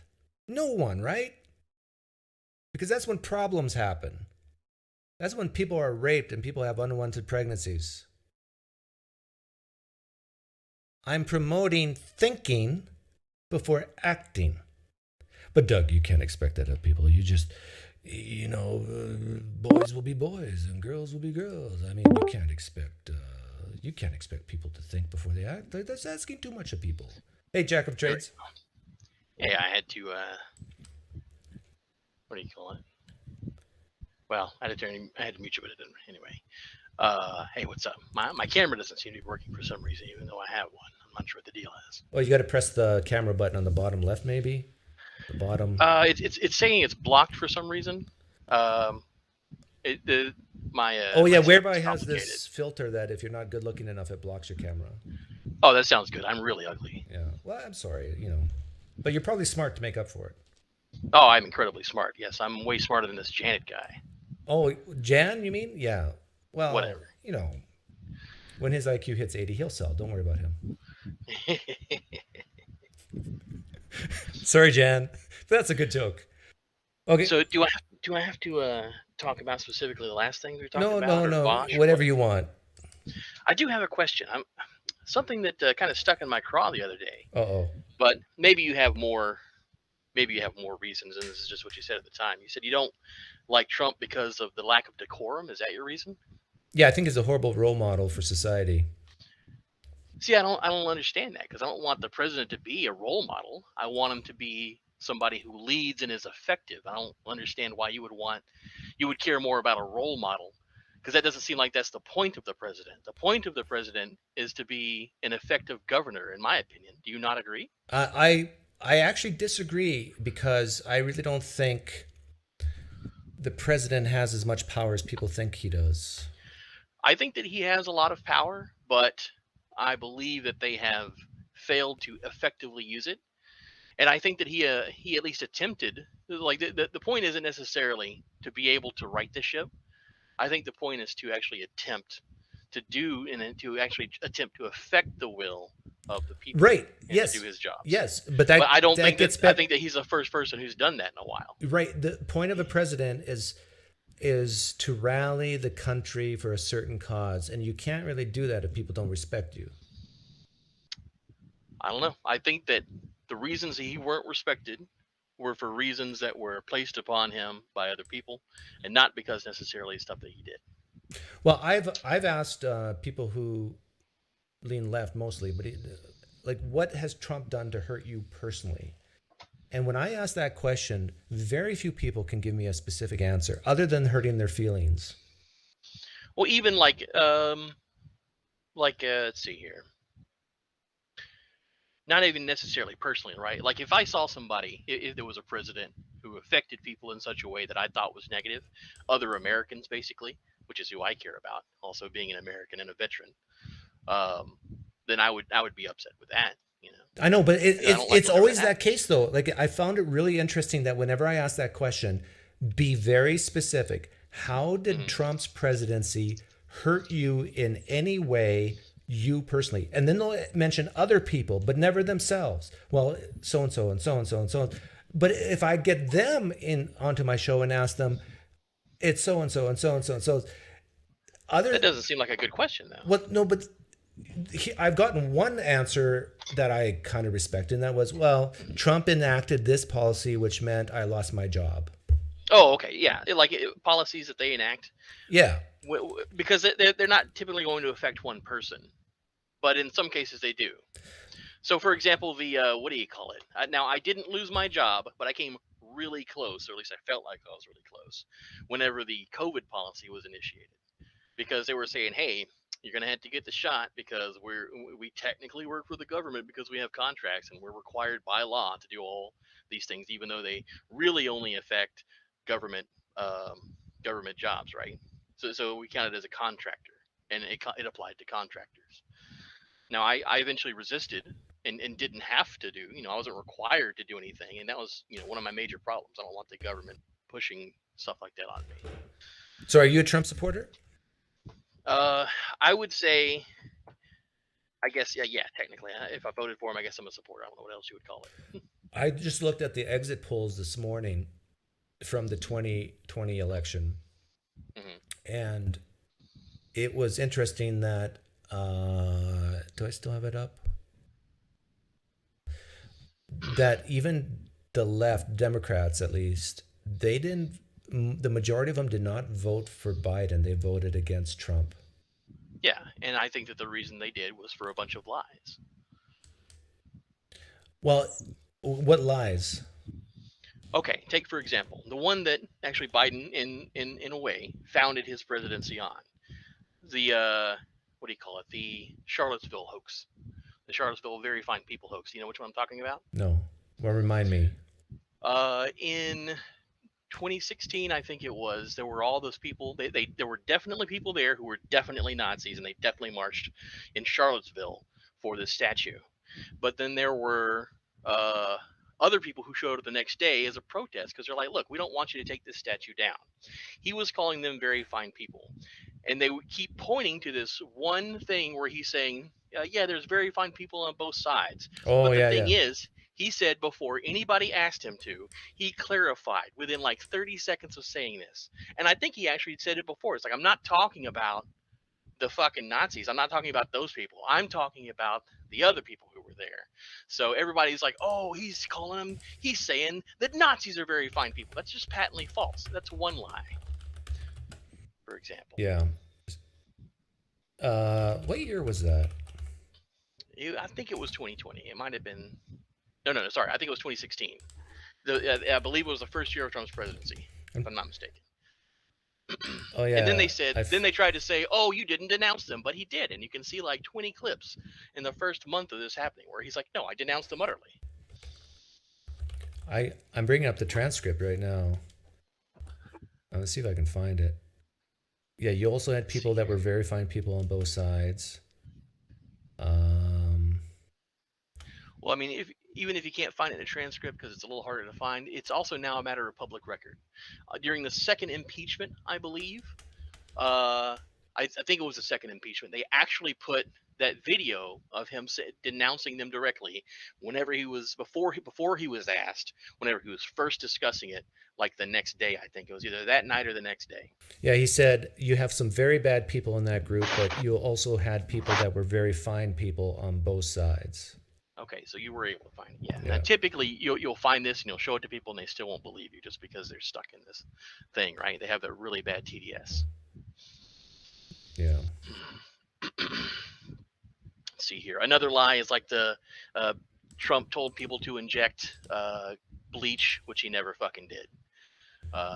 Like that one is really funny to me because like he didn't say that. Well, even if he did say that, he's right. It would kill COVID. Yeah, I mean, yeah, it would, but it'd also kill you. Like what I think he was referring to is he was talking to some doctors beforehand, and he's a layman, and he was trying to say some stuff. That's what I think he was doing, but he definitely didn't say to everybody needs to inject bleach or anything along those lines. You know, me paraphrasing. Why do you think so many people hate Trump? I think it's for the same reason you do. For one, he's bombastic. He's kind of an asshole and whatnot. But I think regardless of how he how he makes himself seen, I still think he's a decent guy nonetheless. Yeah. I think you can be a good person without necessarily being a nice person. Yeah. I agree with you that his style really offends people. Yeah, that's just silly though, in my opinion. Yeah. Well, that and obviously the lies that people told about him. What I didn't like about him, there were so many people saying that stuff the whole time. What I don't like about him is not his style, but more the way he had the things he said about women. Like I would never want my son to be like him, grabbing like what? Grabbing women by the pussy. I mean, do you think that you mean like you actually believe he thinks that he can do that? Well, he said that. Yeah, I know he said that, but I mean, I say things all the time too that don't necessarily mean like literally. Well, let me put it this way. I would never want my son to say that to anyone. Okay, why? I think it's disgusting. Well, I mean, there's a big difference between. It's because I think that they're okay. I get that, but like you are who somebody appears to me based on your mannerisms and of course like basically how much money you make. You seem like a higher tier person in the sense of let's see, you're not person. Basically where you're a higher class. That's what I'm trying to think of. You're a higher class. Yeah, person. You're right. I'm much higher than the peasants. You're not. Yeah, that's true. Trump appealed to so many people that people think are icky that are lower class, right? I started very lower class. So I get it, I think that I get it. He acts like a lower class person. That's why he's so much different than other billionaires, in my opinion. Well, I don't know. I mean, he's obviously not. He grew up a fucking billionaire. It's hard but he doesn't fucking act like it's hard to act like a lower class person and have a gold toilet, though. I mean, I don't agree. Like you can have certain mannerisms and ways of carrying yourself, ways of talking. Yeah. That can appeal or at least make you understandable. You're right. He resonates with a lot of unions. Speaking of the previous caller, a lot of people who most of America is like middle or lower class, and that is how they act and how they think about things. I understand you might think differently because decorum is important to you, but there are so many people out there who wanted somebody to kind of think how they do and kind of get them, I believe. And I believe that it appears that Trump does.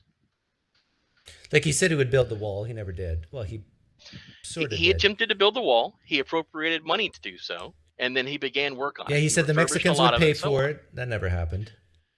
Well, it all depends on what you mean by that. But yeah, they didn't pay for it directly. So that's technically right. He said he would get rid of Obamacare. That never happened. Yeah, I mean, yeah, he couldn't actually do those things though, right? That wasn't his power. Well, then why did he say he would the do wall, it? The wall to some degree, but he attempted to do those things, right? He didn't so for example, Obamacare. Obama initially said, I'm going to do single payer health care or something like that. I forget exactly what he was went for. But what he went for was ultimately a hand job to the insurance companies. So, but when Trump became president, he had the House and the Senate, right? Yeah, he did. And it seems like he was trying to get them to do their jobs because it's their job to appropriate the money, and they didn't. But as a good leader... I don't know how you see it. But for me, I think that the House and the Senate are essentially just one party for the most part, and they collude to screw the rest of us over. Well, that's a pretty negative view of your representatives. I agree. I'm very negative of the people in charge of me.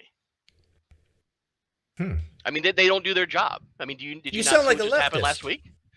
I don't see how I sound like a leftist, but I would say that, yeah. I just had some leftists in there saying that, I technically no am on the left.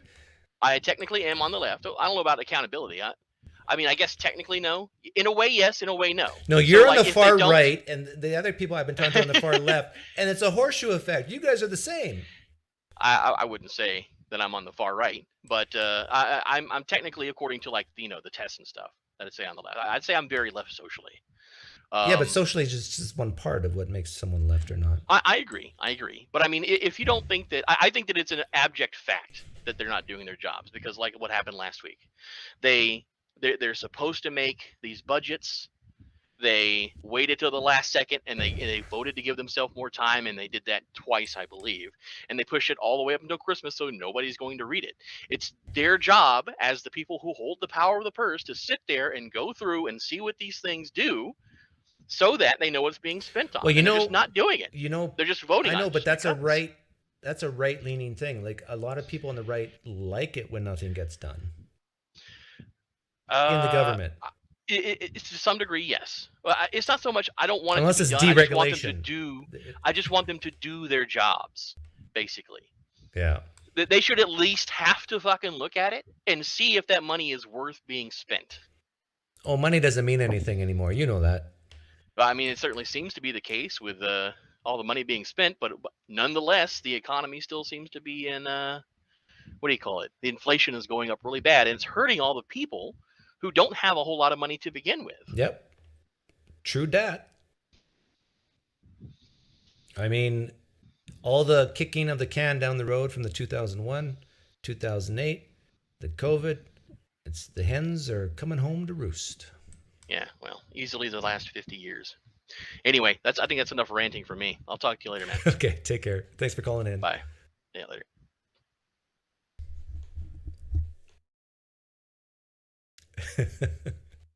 But don't fret, don't worry. The U.S. Constitution is one of the best constitutions any country's ever made. Checks and balances, separation of powers, republic, democratic republic. We've got a strong military. No one's going to invade us. I won't be scared until the Soviets cross into Kansas. Then I'll be worried. Then I'll be alarmist like you guys. But until the Chinese cross the Oklahoma border, we'll be just fine.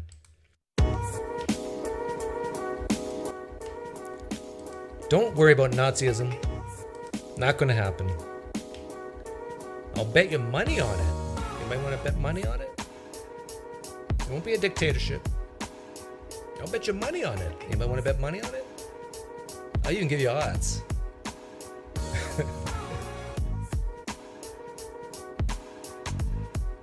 That's the thing. When people like Vaush, bringing it back to how we started, when people like Vaush are worried about Nazism and dictatorships and fascism, let's bet money on it. Problem is, I got 30 years left to live. Maybe 40.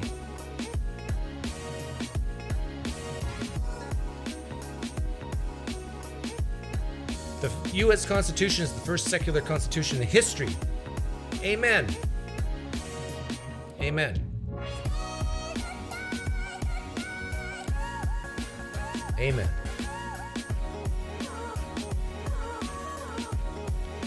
I'll use that line, Lobar.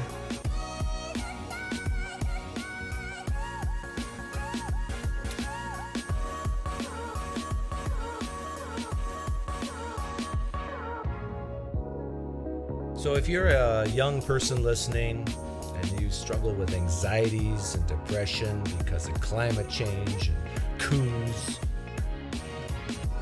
listen to your crazy uncle here. I'm your crazy uncle, okay? Everything's gonna be fine. You're not gonna die. A tidal wave's not gonna hit you from sea level rise. You're not gonna have to wear a swastika. Everything's gonna be fine. If you have a beer in your fridge, go ahead and drink it. You're gonna be okay. You're gonna be just fine. Just wake up in the morning, put your boots on. You know those little straps? Grab them and pull them up. Do the best you can in every situation, and you'll be just fine. I promise. And like Rapunzel, when I make a promise, I keep my promises.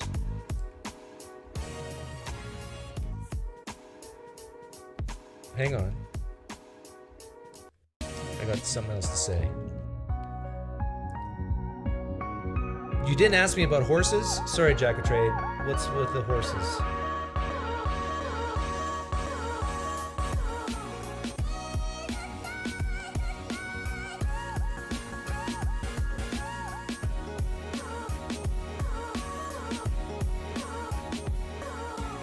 If you're young, you have no future. See, that's Guy Montag.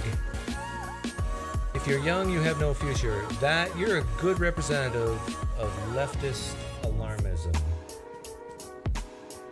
If you're young, listening, don't listen to Guy Montag. You listen to me. There's hope. Poof.